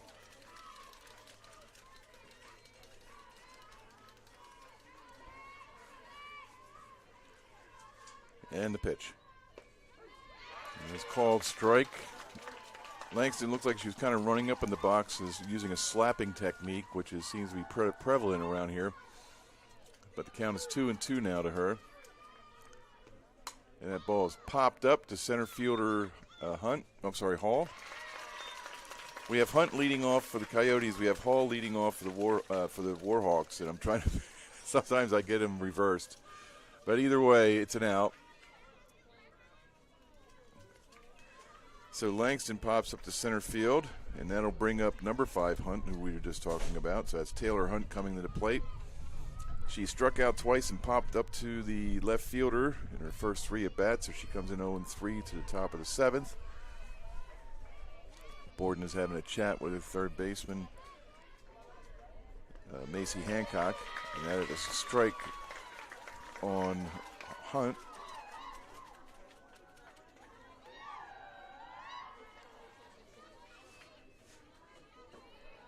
I don't know if it's the Coyotes making that noise or the Warhawks. And that ball is bounced down to Hancock, throws it over to Humber for the second out. Now this is the pace we were used to for the first 5 innings. Now we got number 17 Parker coming to the plate, Kaylin Parker.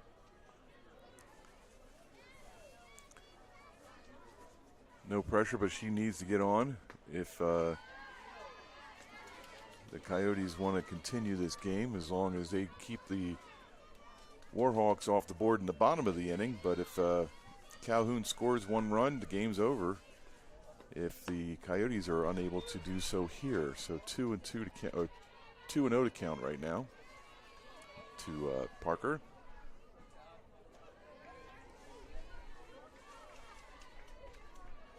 And the pitch. And it's outside, ball 3.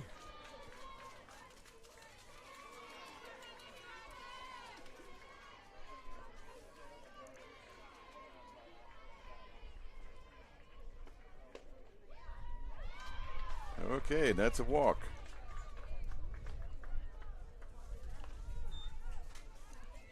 So as Parker draws a walk and heads down to first, that'll bring up Carpenter, who has popped up all 3 times, her previous 3 at bats, two to center field and 1 to left field.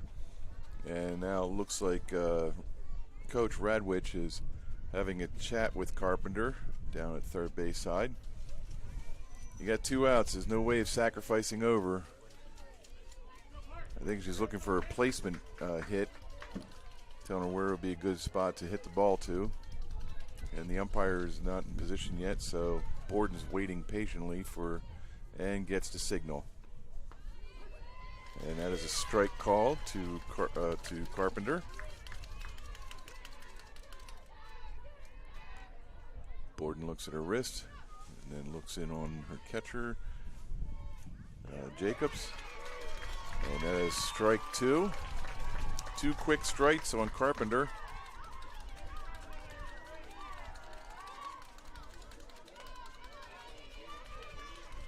And the delivery. Swing and a miss. Borden strikes out Carpenter. That is a 3rd and final out, and we will go to the bottom of the 7th. There we go. And the score remains tied 1-1 here at Field 2 at Veterans Park, and we'll be back right after this.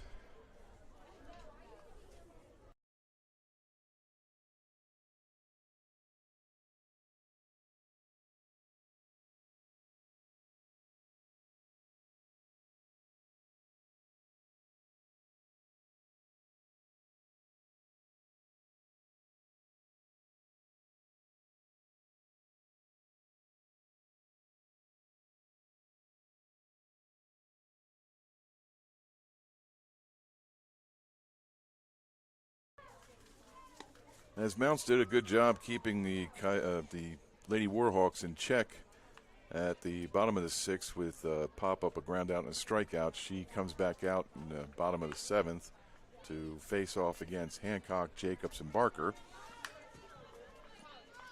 So number 28, Macy Hancock, 3rd baseman, who right now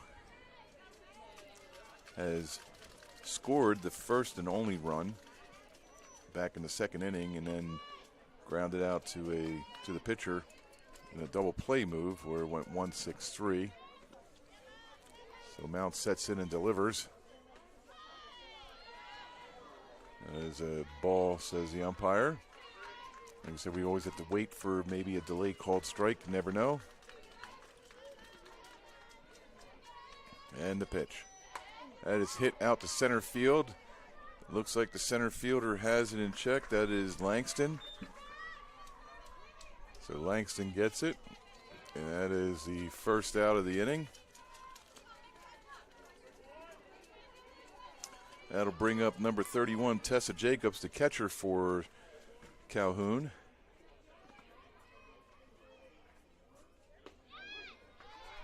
That's a strike.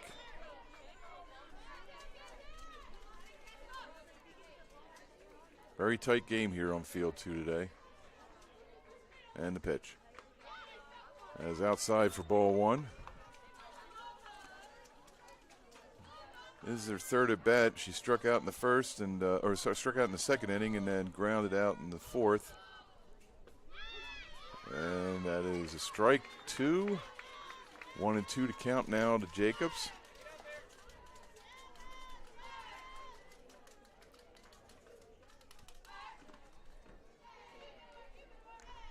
And that is fouled away into the crowd.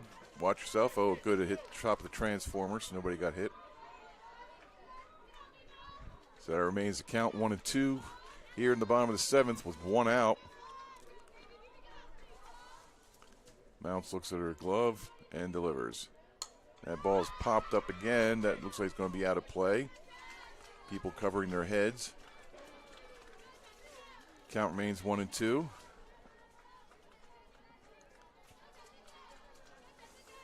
Now, normally I see a lot of little kids at some of the softball games I go to. I don't see too many small children here, but they're the ones that usually retrieve the ball. That ball is popped up to the catcher. And that is the second out. Carpenter was able to retrieve that for the second out. But that is a straight pop-up. So 2 unassisted. And that brings us to the possible third out here, but I doubt that's going to happen because I think Barker has some moxie in her. Number 7, Erin Barker. She's the right fielder. She does not want this inning to end. She wants to get on base. And the pitch. That's ball 1.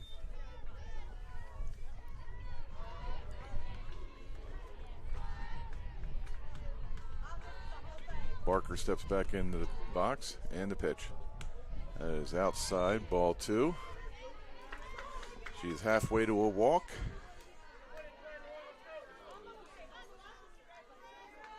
And Barker grounded out. She's 0 for 2. She grounded out to second the first time and to short the second time. And that is inside, ball 3 as it gets by Carpenter, the catcher. So 3-0 now to Barker. So does she just take a pitch or does she try and get a hit? Let's see how it goes. Here comes the pitch from Mounts. And that was a strike. So it looked like Barker was taken all the way. In this case, I probably would take another pitch just to see what happens. Mounts has been a little bit all over the box there. And she swings. Fouls it away for strike 2. It did look like a strike, and it looked like a good pitch, so Barker did the right thing, swinging away.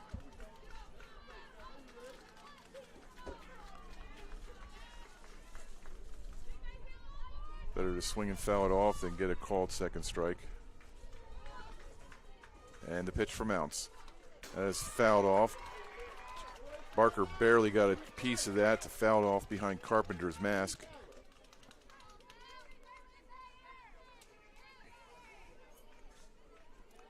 Three and 2 to count with 2 outs. Nobody on here in the bottom of the 7th. Tie score 1-1. And the pitch. Swing and a miss. That ball that just twisted up Barker at the plate. She just got caught. So that is a strikeout. And that'll be it. We will go to extra innings. With the score 1-1. We get extra play time. This is Trey James and JockJive Sports. We'll be back right after this.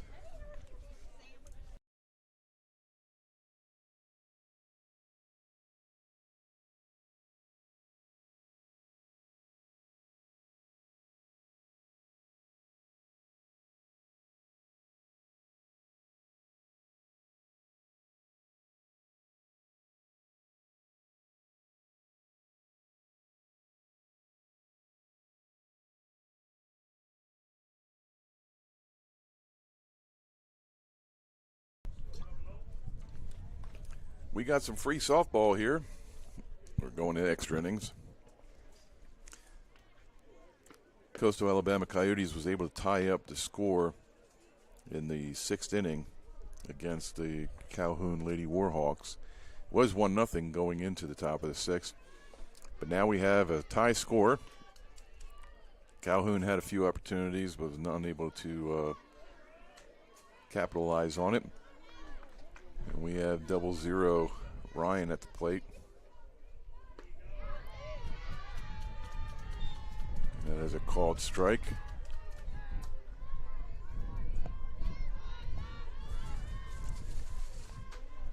And Borden looks in. And that's strike 2. 2 quick strikes on Ryan, who walked her last at bat. Actually, she's 0 for 1. No, 0 for 1. She grounded out in the 1st inning. And is outside, bit of a waste pitch. She was replaced by Bennett at the plate in the 4th inning, who walked in her time at bat. So 1-2 now to Ryan. And the delivery. That has popped up over the right side. It is in foul territory, but the first baseman, Macy Humber, was able to track it down for the first out here in extra innings. So that's a 3 unassisted. And that'll bring up number 6, the shortstop, Lottinger. So Charlotte Lottinger is coming to the plate. Now she grounded out in the second inning, got the first in the fourth, and then drew a walk in the sixth. And the first pitch to her is a strike. So Borden seems to still do well with the strike zone so far. And the pitch. And that's fouled away for strike 2. Morgan, how many pitches has Borden pitched so far? Did you keep that track? Adam would have had that. No.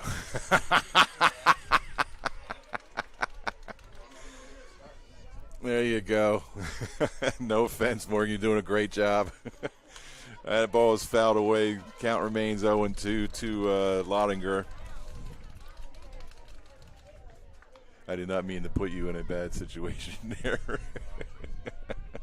Hey, I can say the same. I don't have her count. I haven't been keeping that. I've been busy also. Good camaraderie up here in the booth. That is high, ball 1, sorry. So 1-2 to count to Lottinger.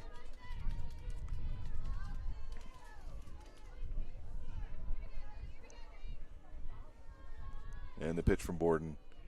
That's a swing and a miss. The ball is dropped, but she has to throw it down the first. Lottinger doesn't even try to go down the first because she knew that Carpenter has a good arm there. I'm sorry, Jacobs is a catcher for Calhoun. Carpenter is a catcher for Coyotes. All right, so we got 2 outs now here in the top of the 8th, and that is Davis at the plate. As a called strike to Davis. Borden still seems to have a decent feeling for the strike zone. And the ball is popped down to the third baseman, throws over the first, and we have a final in the 8th inning. So Hancock to Humber for, was that foul? That was foul, okay. So that would bring the count to 0-2, if that's correct. Okay. It's kind of hard to see the foul line over here behind the tarp, but I will take the word of the umpires and the statisticians. So we have a count of 1-2 now to Davis.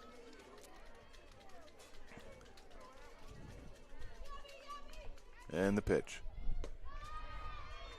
All right, 2-2.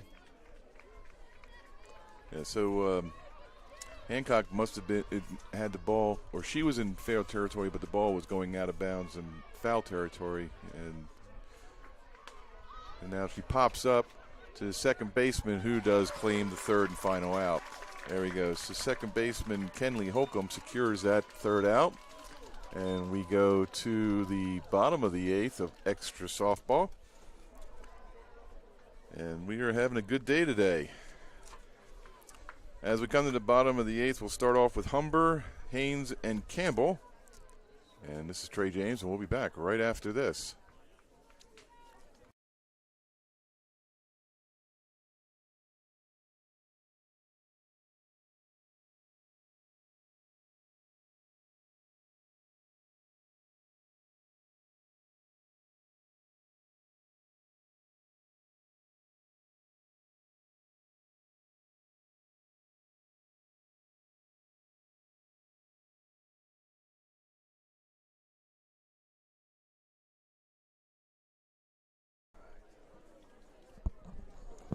We're back here at Veteran Park at Field 2 in Alabaster, Alabama for the ACCC Softball Championship. The score is 1-1, and we have, I believe, a new pitcher, number 2. Nope, still Mounts. Okay, just making sure. But Mounts is on the mound, and Humber, Haynes, and Campbell will be coming to the plate. Wallace took Haynes' place last time, but we'll probably see Haynes back up the plate here as long as number 8.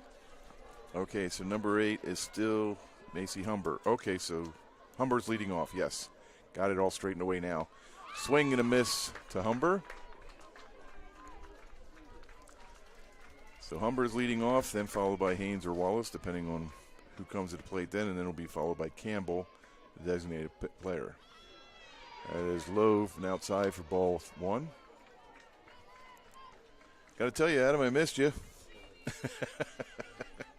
I thought you were mad at me for making mention of you at the games yesterday, and you're like, no, I don't want to be on there. Sorry, don't mention me.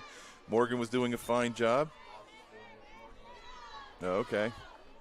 2-1 the count to Humber.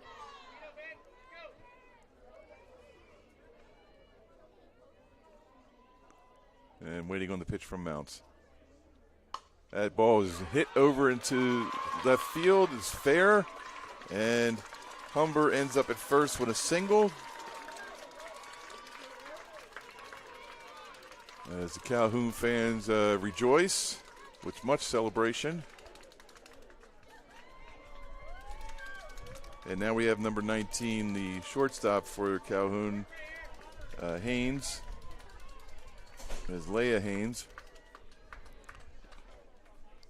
And the pressure's on. And it tries to bounce. And nope, does not bunt it. It gets by her, but it is a ball. It didn't look like the bat got pulled back, but obviously it was done in time. And that ball is bounced up to third baseman, who picks it up and throws over to first. So the sacrifice bunt is complete. So Wallace or Haynes does a sac bunt proper, pushes Humber to second, and that'll bring up number 6, the designated player Campbell, Corey Campbell. And we got 1 out here in the bottom of the 8th, and that pitch is low and inside for ball 1.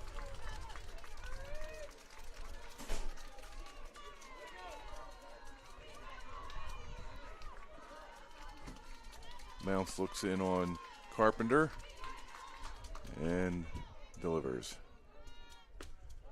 That is low. Ball 2. AC is to my left, hanging out the window, taking promotional shots for the event. That ball is fouled back, hits the backstop. Strike 1, so 2-1 the count to Campbell.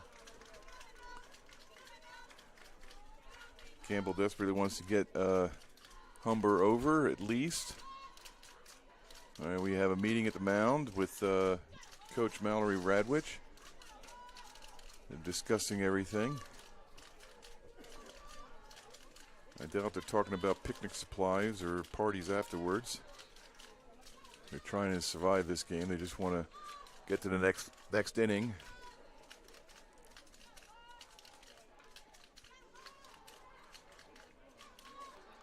And you can hear both dugouts cheering on their teams.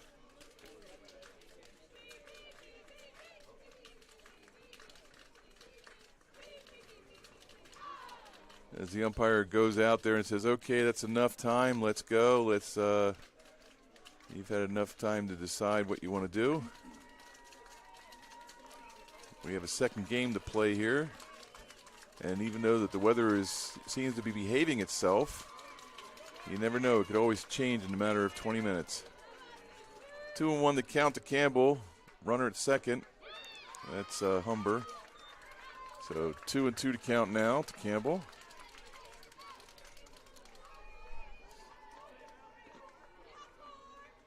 And the pitch is fouled back. Count remains 2-2.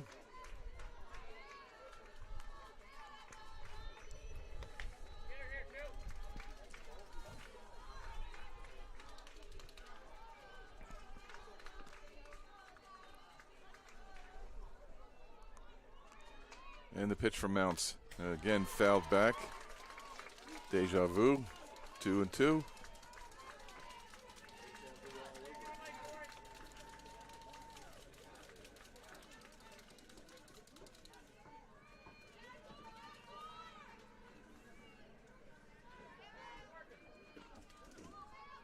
One out right now here in the bottom of the 8th. That is low. Ball 3.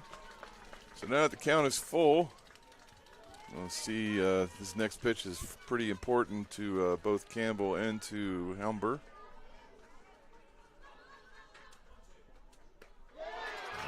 It's a walk. Oh, Campbell is able to draw a walk.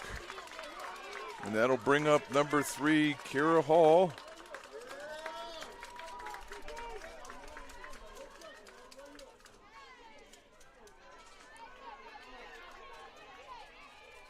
So with still 1 out, Kira Hall comes to the plate, who belted a leadoff home run in the game yesterday. And she pops it over to the right field, and it is not caught. It's foul, but it's not caught, but it is a very long strike.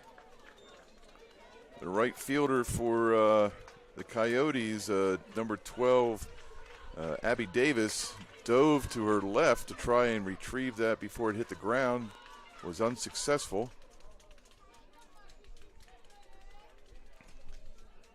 Now we have the first baseman delivering the ball back to Mouse, giving her words of encouragement. So Hall gets back in. And the pitch. That's ball 1. 1-1 with 1 out here to Hall. 2 on.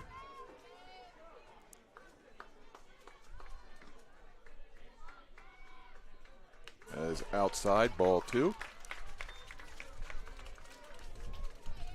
You can feel the tension building in the air.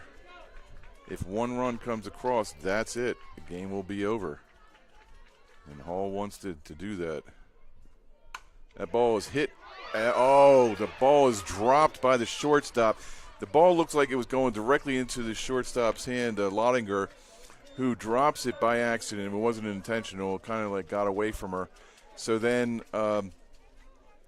Humber was caught off guard at that point. She was ready to run over, and then she thought she had to double back because she thought that Lottinger had got the ball.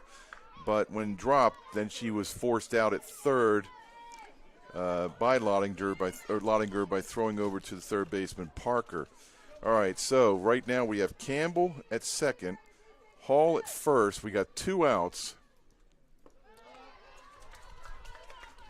And number 26, Kenley Holcomb, the second baseman for Calhoun. And she is 0 for 2 at this point in the game. And the pitch. And that ball is hit over to the left side and over the fence for a foul. So the count is 1-1 now.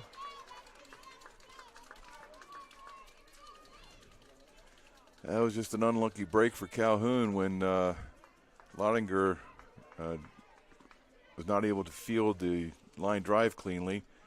And that is a bunt. Strike 2. Kind of not the best position to go up trying to bunt. I don't know if she was trying to catch anybody off guard, but not a wise option. And Holcomb steps back into the plate, and that is fouled off to the left. Count remains 1-2.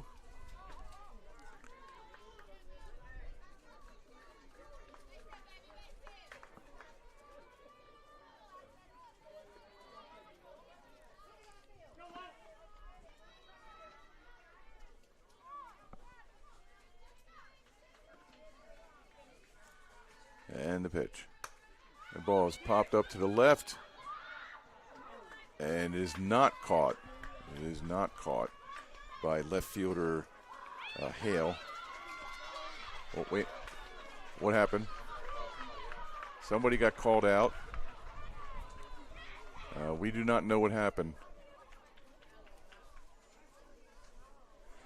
We don't know. All we know is that the ball was hit to the left in foul territory. Number 7 Hale went to go retrieve it. We do not know if she. We believe that she did not catch it.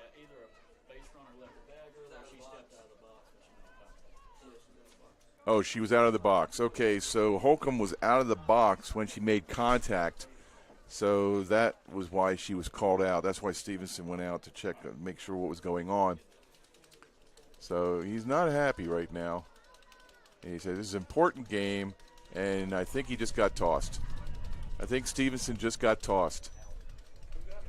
I think Stevenson, or he was just told to go back to his dugout. So either way, Holcomb is called out by the ump for not being in the box when she made contact with the ball. All right. Well, that's it for the 8th inning. We would like to say that the game would have been over, but it was not. So we now go to the top of the 9th, where the Coyotes will now come in and we'll lead off with Toledano, followed by Hale, followed by Langston. And I'm running out of innings in my book. But we'll be back right after this.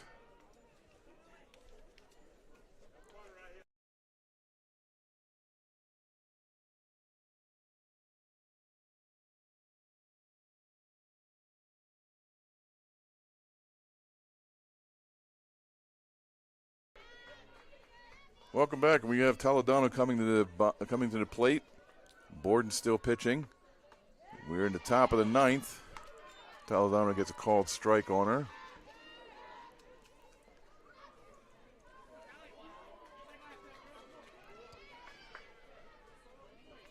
And the pitch. That is a lofty little pitch, and it drops in front of right fielder Aaron Barker for a single. So Toledano gets on base. And that'll bring up number 8, Malaya Hale. Oh, wait a minute. Looks like we're going to have a switch. I can't see her number behind the sign on the backstop. Hopefully we'll see it in a second.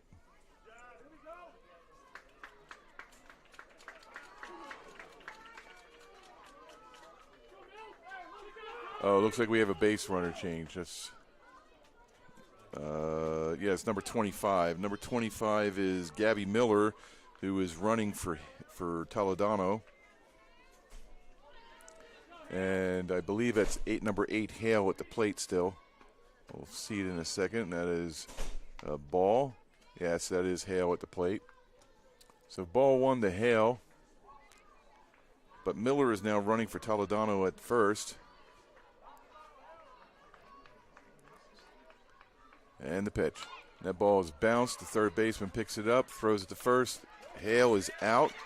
And Miller was almost caught at second when she ran past second. But the third baseman, Hancock, threw it over to Humber to catch Hale out. So that was a 5-3 put out.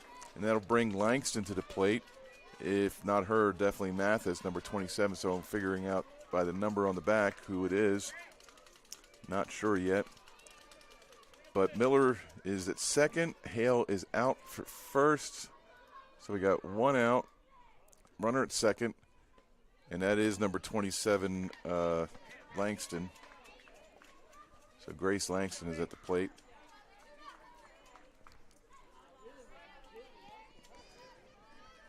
Count is 1-0.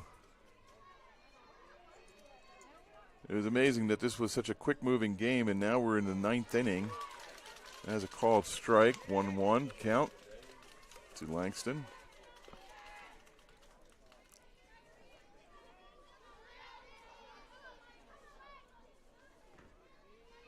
And the pitch. She lays a bunt down, picks it up, throws to first, and she does not have the bag. She does not have the bag. Nobody's covering second. Nobody's covering second, so now we have second and third.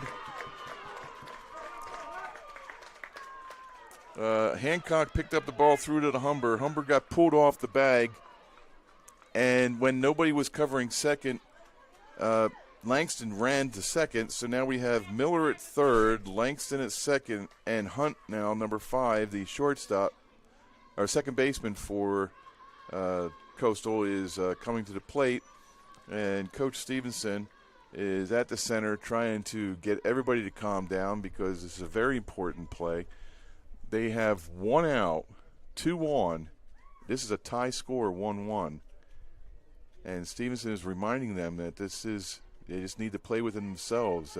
Do not get overworked or charged up because of the mistake. Work on the solution. I couldn't tell you if that's actually what he was saying, but it sounds like good advice. So as Hunt comes to the plate,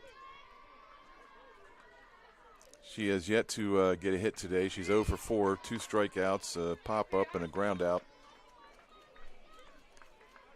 And that is ball 1 to Hunt. Parker's in the on deck. That is just outside. That was called a strike. I'm sorry, that's ball 2. That was called a strike most of the day. Might have been just a bit outside. And the pitch. That's a strike. 2-1 to Hunt.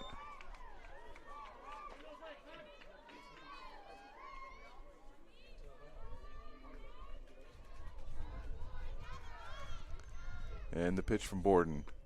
Swing and a miss. That is strike 2. Jacobs thought that was a third strike. She was ready to wing it down to third base, but then realizing it wasn't. Probably not the best idea. But we have 2-2 now. And that is outside to make it a full count. It is a very interesting game right now. What was a very fast-paced moving game.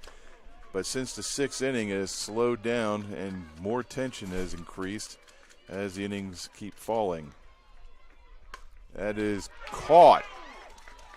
It was driven down to the third baseman Hancock, and she catches it on the ground with a glove on the ground. The ball goes into the glove, so Hunt is out on a 5 unassisted, and that'll bring up number 17, Parker, Kaylin Parker.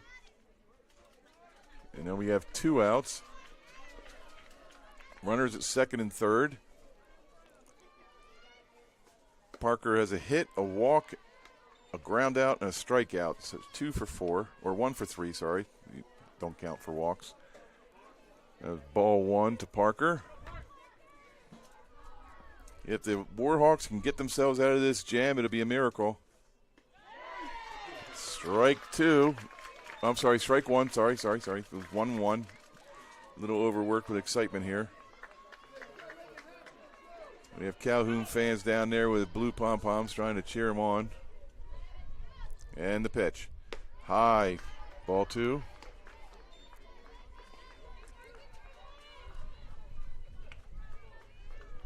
Two and 1 to count to Parker. He's the third baseman for the Coyotes. And the pitch. There's a nice little drop in. 2-2 to count. There's a nice little curveball coming in. Definitely off-speed pitch. 2-2 to Parker with 2 outs here in the top of the 9th. And the pitch. That is popped up. Second baseman, Kenley. Oh, that was a collision. The right fielder, number 7, Aaron Barker, collides with Holcomb, but Holcomb is able to hold on to the ball for the third and final out. That was a little, I don't know. It's like I said, a miracle. They needed it and they got it. So we will go to the bottom of the 9th. Score remains 1-1. And I can't tell you who's winning, so we'll be back right after this.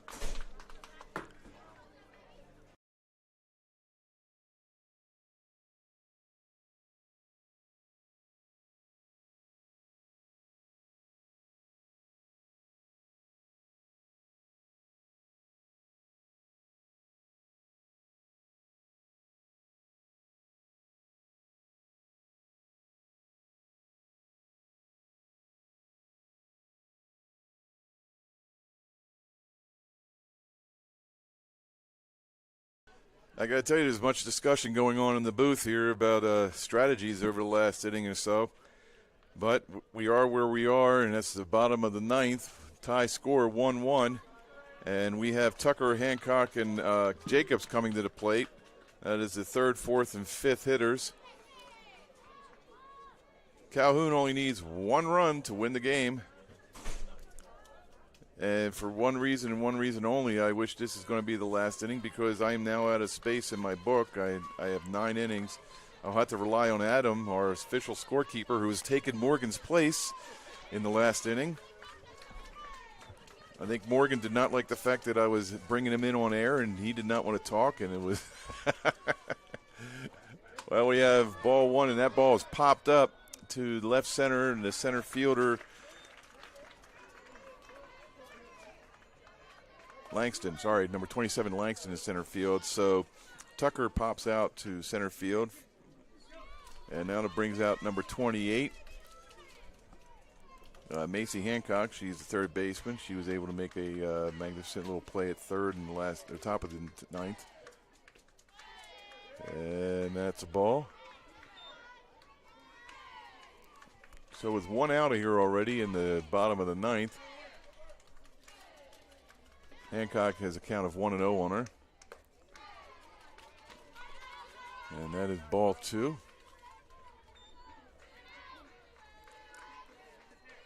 Hancock steps back in, wasted delivery from Mounts. And the pitch. That is fouled straight back for a strike. 2-1 the count. Got a little bit of a breeze coming on. It's a good fact that it's overcast right now. Still sunny. I mean, everything is bright, but it's not as bright and coming down on them like it was yesterday. It was like mid-80s, and they were definitely overworking themselves. And that was a swinging strike by Hancock right there. So it counts 2-2. And that ball is hit down to the third baseman and picks it up, throws out Hancock at first for a 5-3 putout. And that is Parker over to Toledano. So with 2 outs now on the bottom of the ninth, it's up to number 31 catcher Jacobs, Tessa Jacobs. And that is low for ball 1. Jacobs has struck out in the second, grounded out in the fourth, and popped up to the catcher in the 7th. So ball 1 is there, and now we're going to get ball. Nope, that's a strike. Like I said, delayed calls, so it's 1-1 to Jacobs.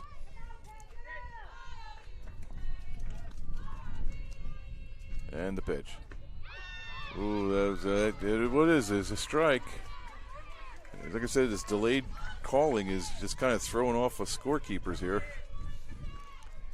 1-2 to count to Jacobs. That has popped up to in between the second and third baseman, second and the center fielder, but is caught by the center fielder. And that is Langston making the third and final out. So we are going to 10. We are going to 10. We are going to the top of the 10th. And we definitely got extra softball, free softball.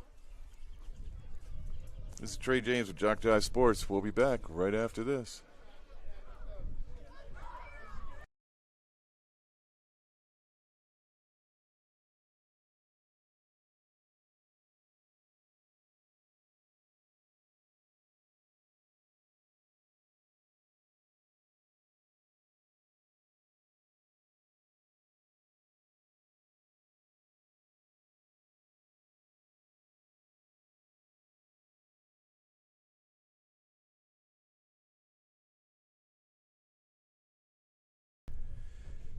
We got a lot of free softball going on here. It is the top of the 10th. The score is 1-1, and it has remained 1-1 since the 6th inning.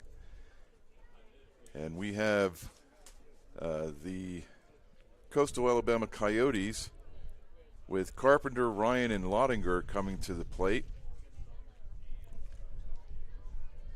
After that, I've run out of space. I'm going to have to rely on Adam, our official scorekeeper.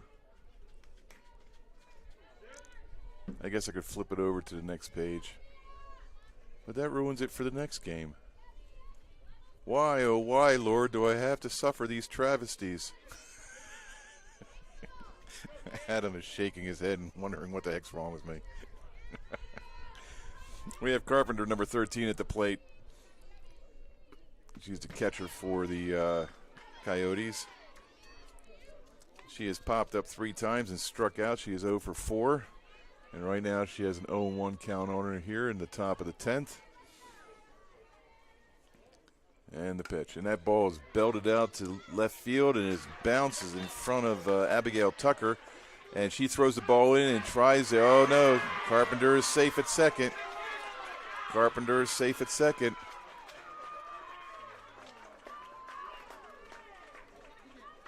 And we have time now, right now, as the coach for the Coyotes comes to the plate, or comes to the umpire and says there's going to be a change of some form or another. I don't know if it's going to be Carpenter be replaced as a runner or batter's coming in. It's Ryan supposed to be batting, but it could be Bennett. Bennett stepped in earlier in the game, but Ryan has the bat. So it is number 3 coming in. That is Braley Corley, Corley, coming in to replace Carpenter as the runner. So Ryan will come to the plate with Corley at second. And we have no outs here in the top of the 10th.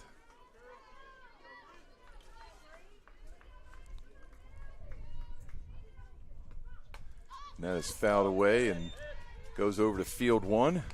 Count is 0-1 now to Ryan. Now Ryan is 0 for 2, but she has a walk. And Bennett came in the 4th inning to replace her at the plate, and she walked. She made it as far as second. And the pitch. All right, that is a ball. So 1-1 the count now. They have no outs, 1 on. And the score 1-1 here in the top of the 10th. And the pitch. That's a strike. Ryan kind of turned her back on it, thinking it was a little inside, but the umpire is not falling for that ploy, so she is kind of crowding the plate a little. That is drilled out to the left fielder, and that drops. And Miller had to wait because of, Corley had to wait to see if that would be caught by the left fielder, Abigail Tucker. So right now, Ryan is at first, Corley at third. We still have no outs. And Jacob is giving signals to her teammates. And we have number 6, Lottinger, coming up here. Lottinger is the shortstop for the Coyotes. And the pitch. And that ball is bounced down to third base. She throws it home and tags out Corley at the plate. And Corley is out. Corley is out at the plate. Well done by third baseman Abigail Tucker, throwing it down to Tessa Jacobs, to secure the game will remain tied. So Ryan now is at second, Lottinger at first with 1 out. So we have 2 on, 1 out, and Davis at the plate, number 12, the right fielder. Time is called by the umpire because the coach is now coming over. It's Mallory Radwich. And I don't know if she's going to have a pinch runner or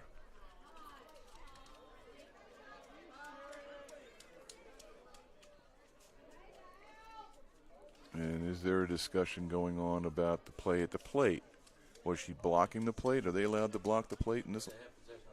If they have possession of the ball. Oh, the ball was hit in the infield. It was an infield play. It was not anywhere. If it wasn't coming from the outfield. So if it's an infield play, which it was, the catcher is allowed to block the plate, and I think that's what the issue was, and that's what was being discussed to it's possible, but can never read the minds of these people. So we got 1 out, and that ball is hit, caught. Double play. Oh my God. That was a great play by Hancock, who snags the ball just before it hits the ground. She tosses it over to the second baseman, Holcomb, who gets Ryan, who was off, leaning off. So Davis gets out on a 5 unassisted, and then Hancock throws over to the second baseman, Holcomb, to get the third and final out. That is how this inning ends, with no runs coming across. Definite miracle for Calhoun right there. It was not seen coming.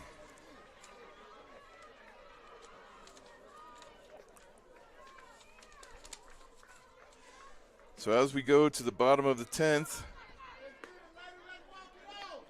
we have Barker, Humber, and Haynes coming to the plate.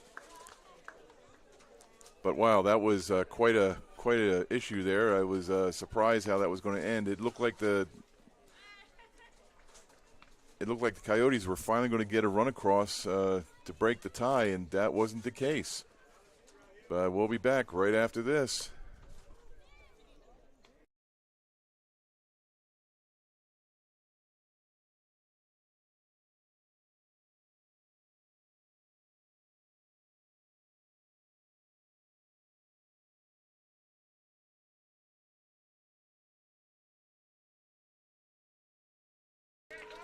All right, we're back at field 2, and a lot of excitement here.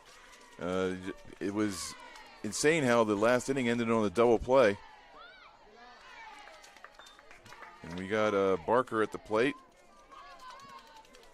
He's the right fielder. Aaron Barker. So the count is 1-0 to her. And that ball is hit over to the left field and caught by left fielder Hale. Number 8, Malaya Hale. So that is 1 out, nobody on, 1-1 score. I just can't believe Calhoun got out of that last inning. That was just remarkable.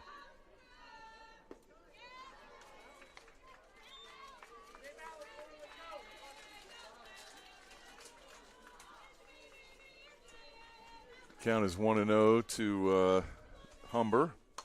She pops it up to the right side. Looks like second baseman's calling for it, and she does. So second baseman Hunt retrieves that ball for a quick second out.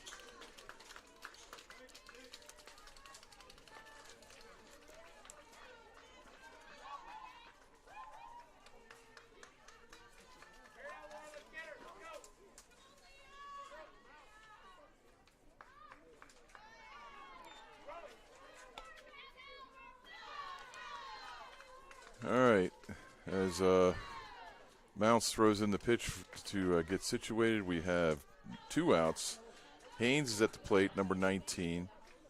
She did a sac bunt last inning, was not able to, she got the run over, but was not able to do that. So that was a drag bunt. Third baseman picks it up, and she is out. So Parker throws it over to Toledano for the third and final out, and we are getting more extra softball. We're going to the top of the 11th. That was a 5 unassisted for those keeping track. And we will go to the 11th inning.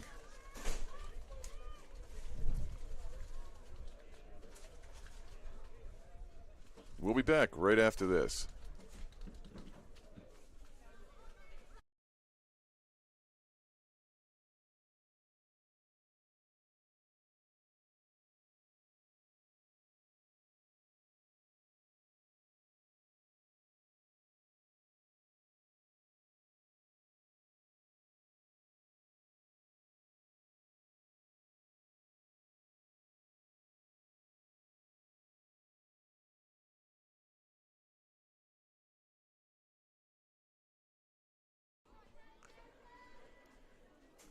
Extra, we got extra softball. It's the top of the 11th, and we still have a 1-1 tie. And now it's getting to the point where I'm seeing other softball teams muddling around, seeing how's this going to turn out. I mean, usually these games are over in 7. Professionally, it'll be 9. And now we have 11. We have Toledano at the plate, number 4.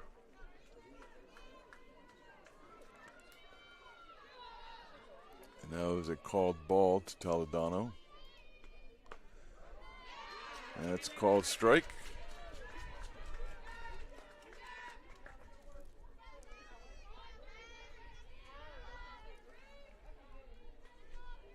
And the pitch. And that is popped up in between the second baseman and shortstop. So Toledano's a first with a single. That was kind of a bloop, excuse me, hit, but it got through in between the shortstop and second baseman for the or for the Warhawks.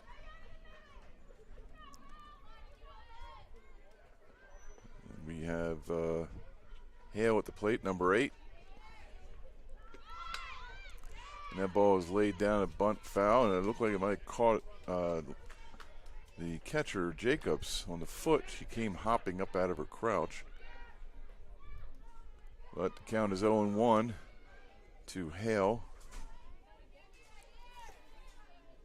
And the pitch. That ball is popped up. Nobody was getting it, and looks like that's how it's going to end up. We're going to be at first and second. Toledano at second. Hale at first with like an excuse me swing. And I didn't know if the pitcher, Borden, was going to get it, but then the shortstop was trying to get it, and she was not able to. So right now we have no outs, 2 on here in the top of the 11th. And that ball is bounced down the left side. Hancock was coming in to try and retrieve the bunt, but was not needed because the ball went foul. So we have 0-1 to Langston.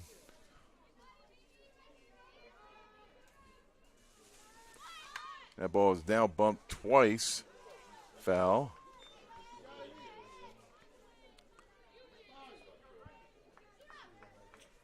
And again, Hancock comes in to try and get the ball.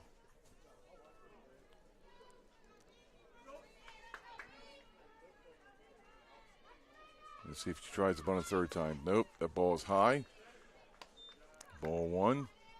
And as you can see, Hancock comes in to cover the home plate axis of the swing, while the shortstop, Haynes, covers third. And is outside for ball 2. 2-2 to count to Langston.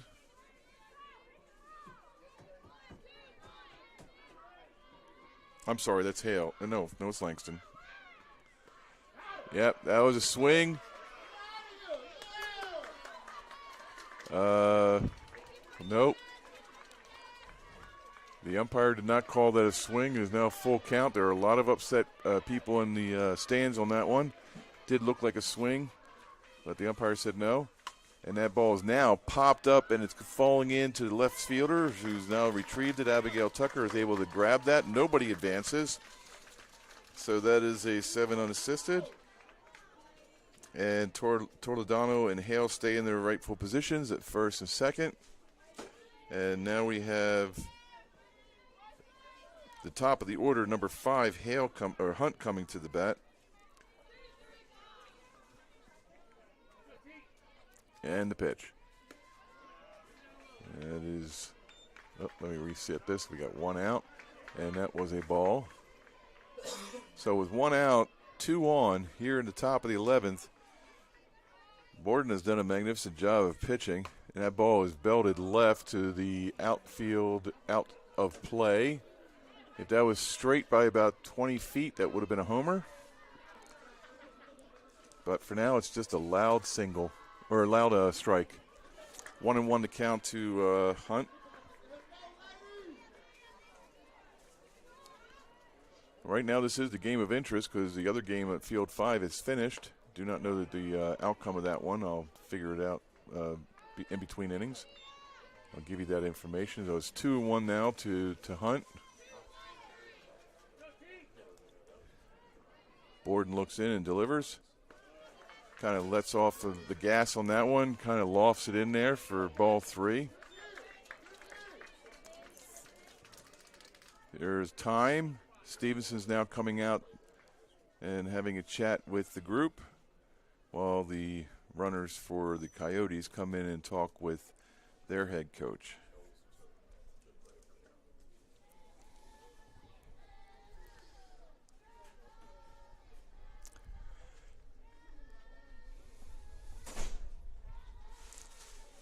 I don't want to be premature with this, but I think the Bisons might have won their game over in Field 5.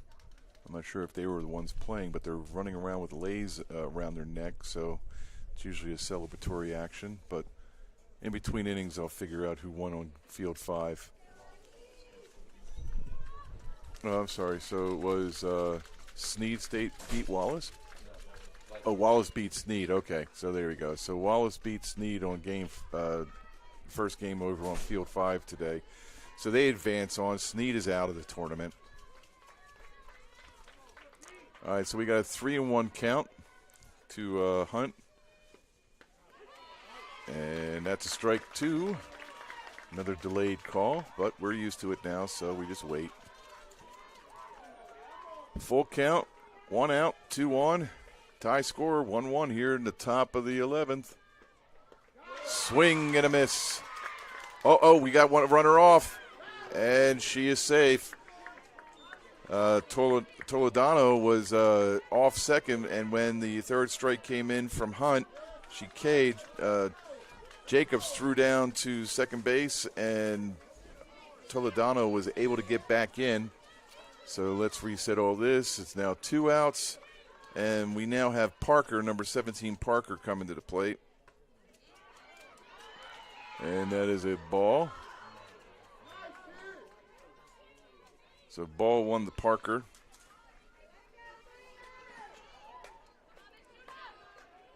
And the pitch. Okay, that's a ball. 2-0 to count.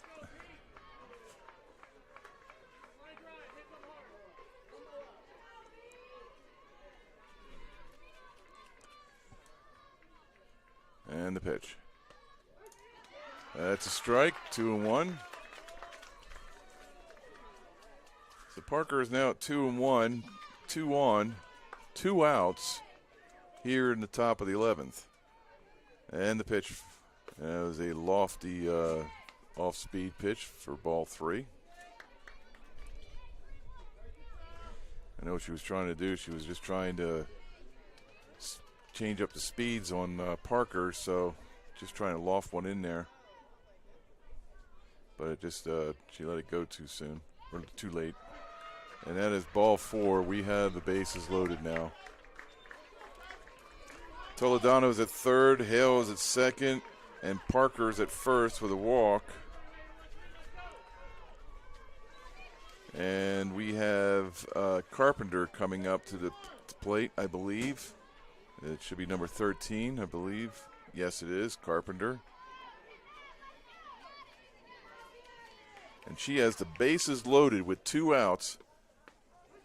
And that is a first pitch strike.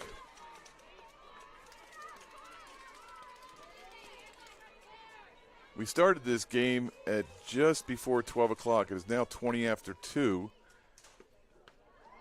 And for what was a very speedy game leading up to the 6th inning is no longer that at all. So 1-1 to count to Carpenter.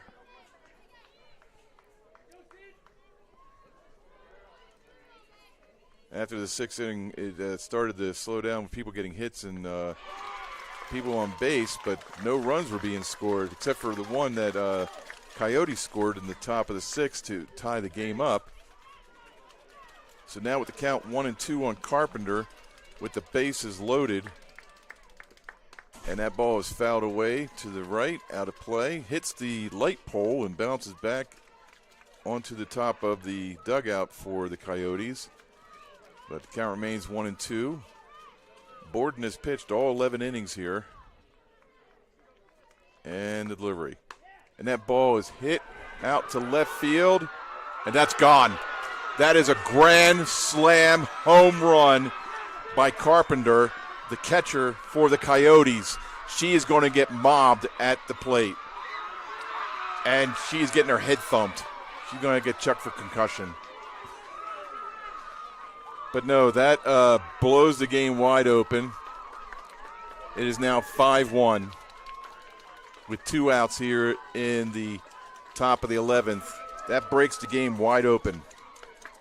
Carpenter hits a grand slam over the left field fence to knock in Toledano, Hale, and Parker, with Carpenter following him up with the grand slam. That is a heartbreaker for the Calhoun Lady Warhawks. They have done such a great job trying to keep this game in check. And Borden is replaced. Borden is replaced by Kaylee Williams.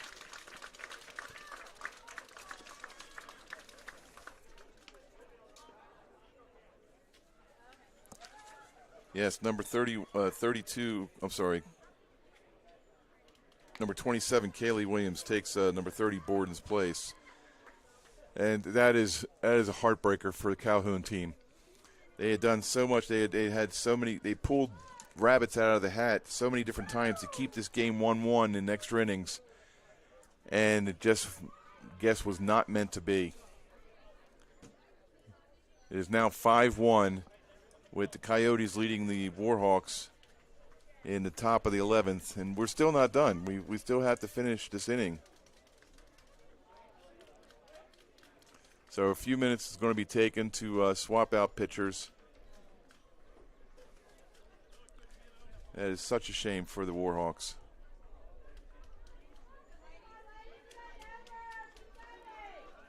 So as Williams gets in on the mound now, everybody takes their position.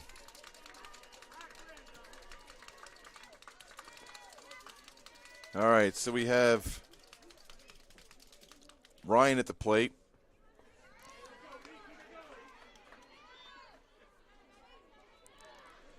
And the count is 1-0 to Ryan. 11 innings pitched by Borden, or 10 2/3 to be official about it. But there was a lot of batters in between there. Ball 2 for Ryan. And the pitch. Inside, ball 3.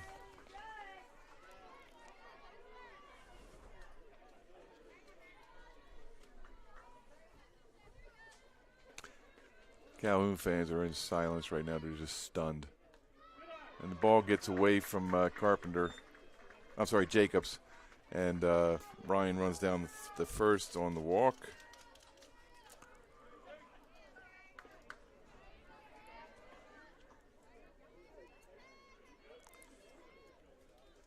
So we have number 6, Lottinger, coming up.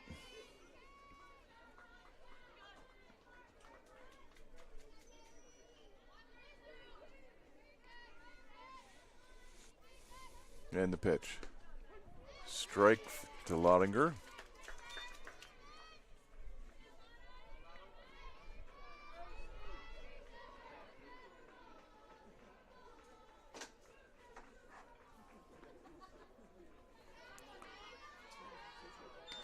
Ball 1. 1-1 to count to Lottinger.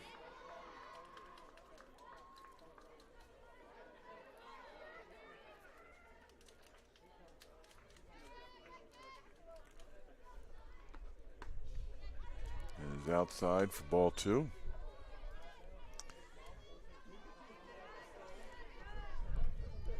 Yeah, leading up to that grand slam, there's a lot of tension and suspense and anxiousness filling the air. You can feel it. And then once that ball cleared the left field fence, it all deflated.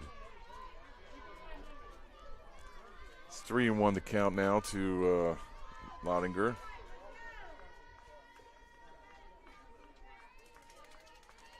And the pitch. That is fouled off for strike 2. Full count to Lottinger with the runner at first. That's Ryan. She got there on a walk.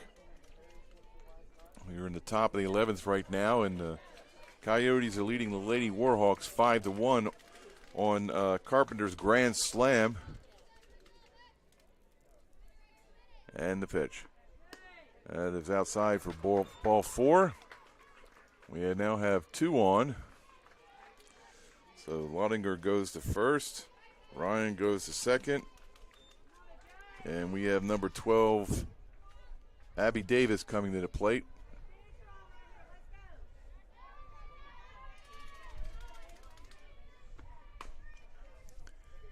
That is fouled off for strike 1.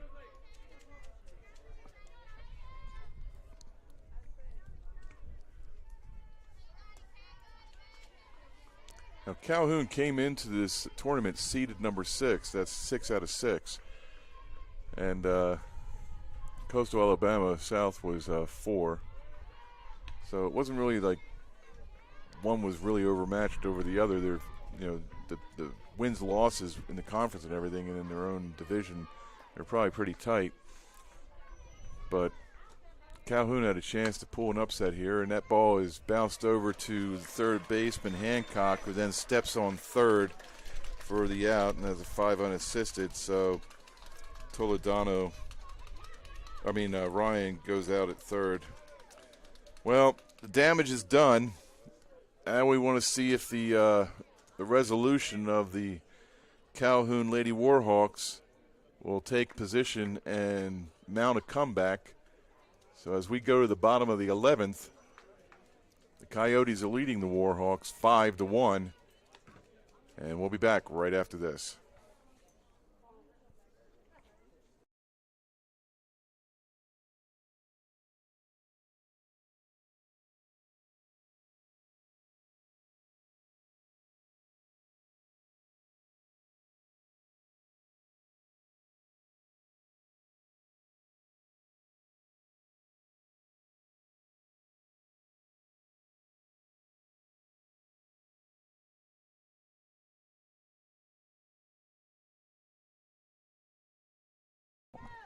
All right, we're here in the bottom of the 11th.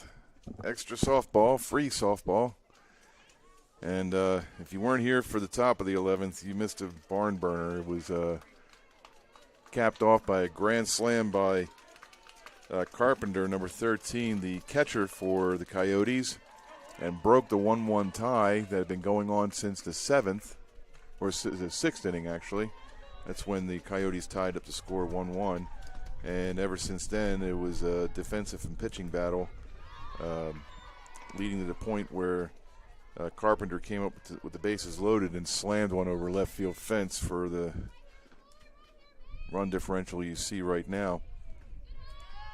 That is number 6, Campbell, at the plate right now. And the count is 1-1 to her. But with no outs and nobody on, Campbell's in at the plate trying to mount a comeback. We'll see how it goes. That is ball 2.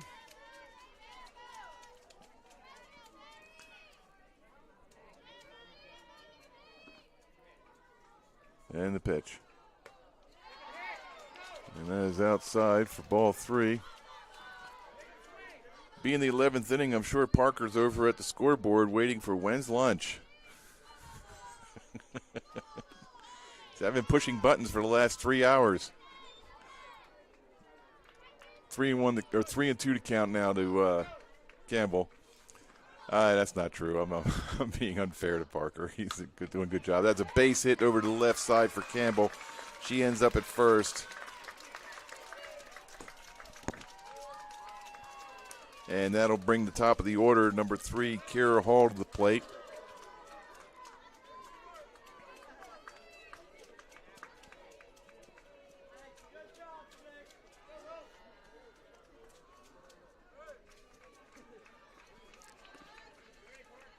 And the pitch is outside. Oh, got a reset. So that was a called strike. My apology. All right, 0-1 to count to Hall. Low and inside now. Evens the count at 1-1.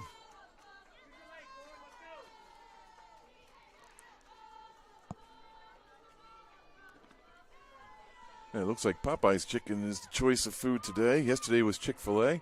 That ball is hit to center fielder. That was Langston out there to retrieve the first out of the bottom of the 11th. So Hall goes down on 8 unassisted, and that'll bring up Holcomb to the plate. Now, Holcomb was called out in the 8th inning due to being out of the box when she hit the ball, made contact with it. Her feet cannot be outside of the box, and I think the umpire caught her as she was doing one of those slapping techniques to get on. And what seemed to have been a hit turned out to be an out. Oh no, it was a foul ball, not a hit, but it was a foul ball. And the count now is 1-1 to Holcomb. Other than that, she's 0-2 on the day with a ground out and a strikeout.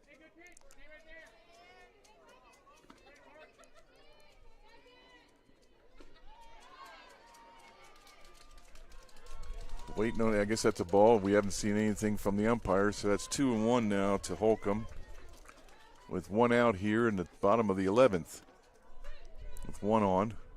And that ball is hit over to the left side, and it is caught by the left fielder in foul territory, number 8, Malaya Hale. So what we have here is that we have number 23, Abigail Tucker, coming to the plate with 2 outs, and this is their last chance, and that ball is popped way out of play. That nobody's catching that one. So the count is 0-1 to Tucker.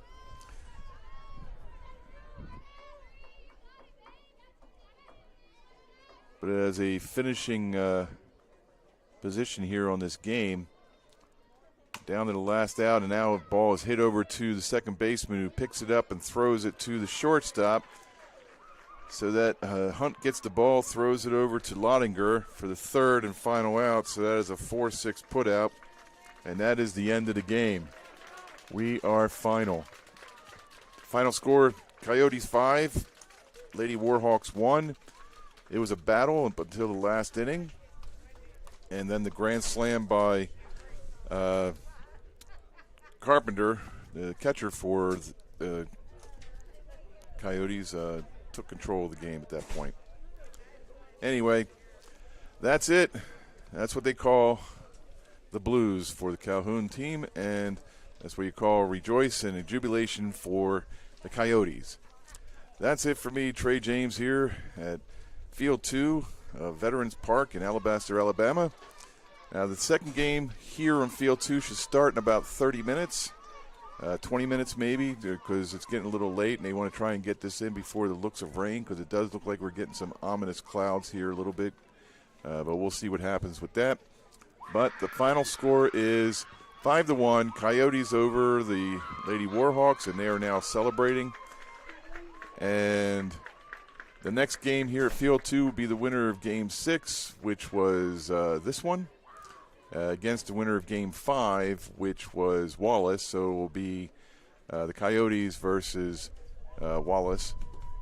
And we'll be back in that, but that'll be a different feed. So if you're watching on JockJive.com, just look for the Wallace Coyote game, or the Coastal Alabama versus Wallace, and that'll be it.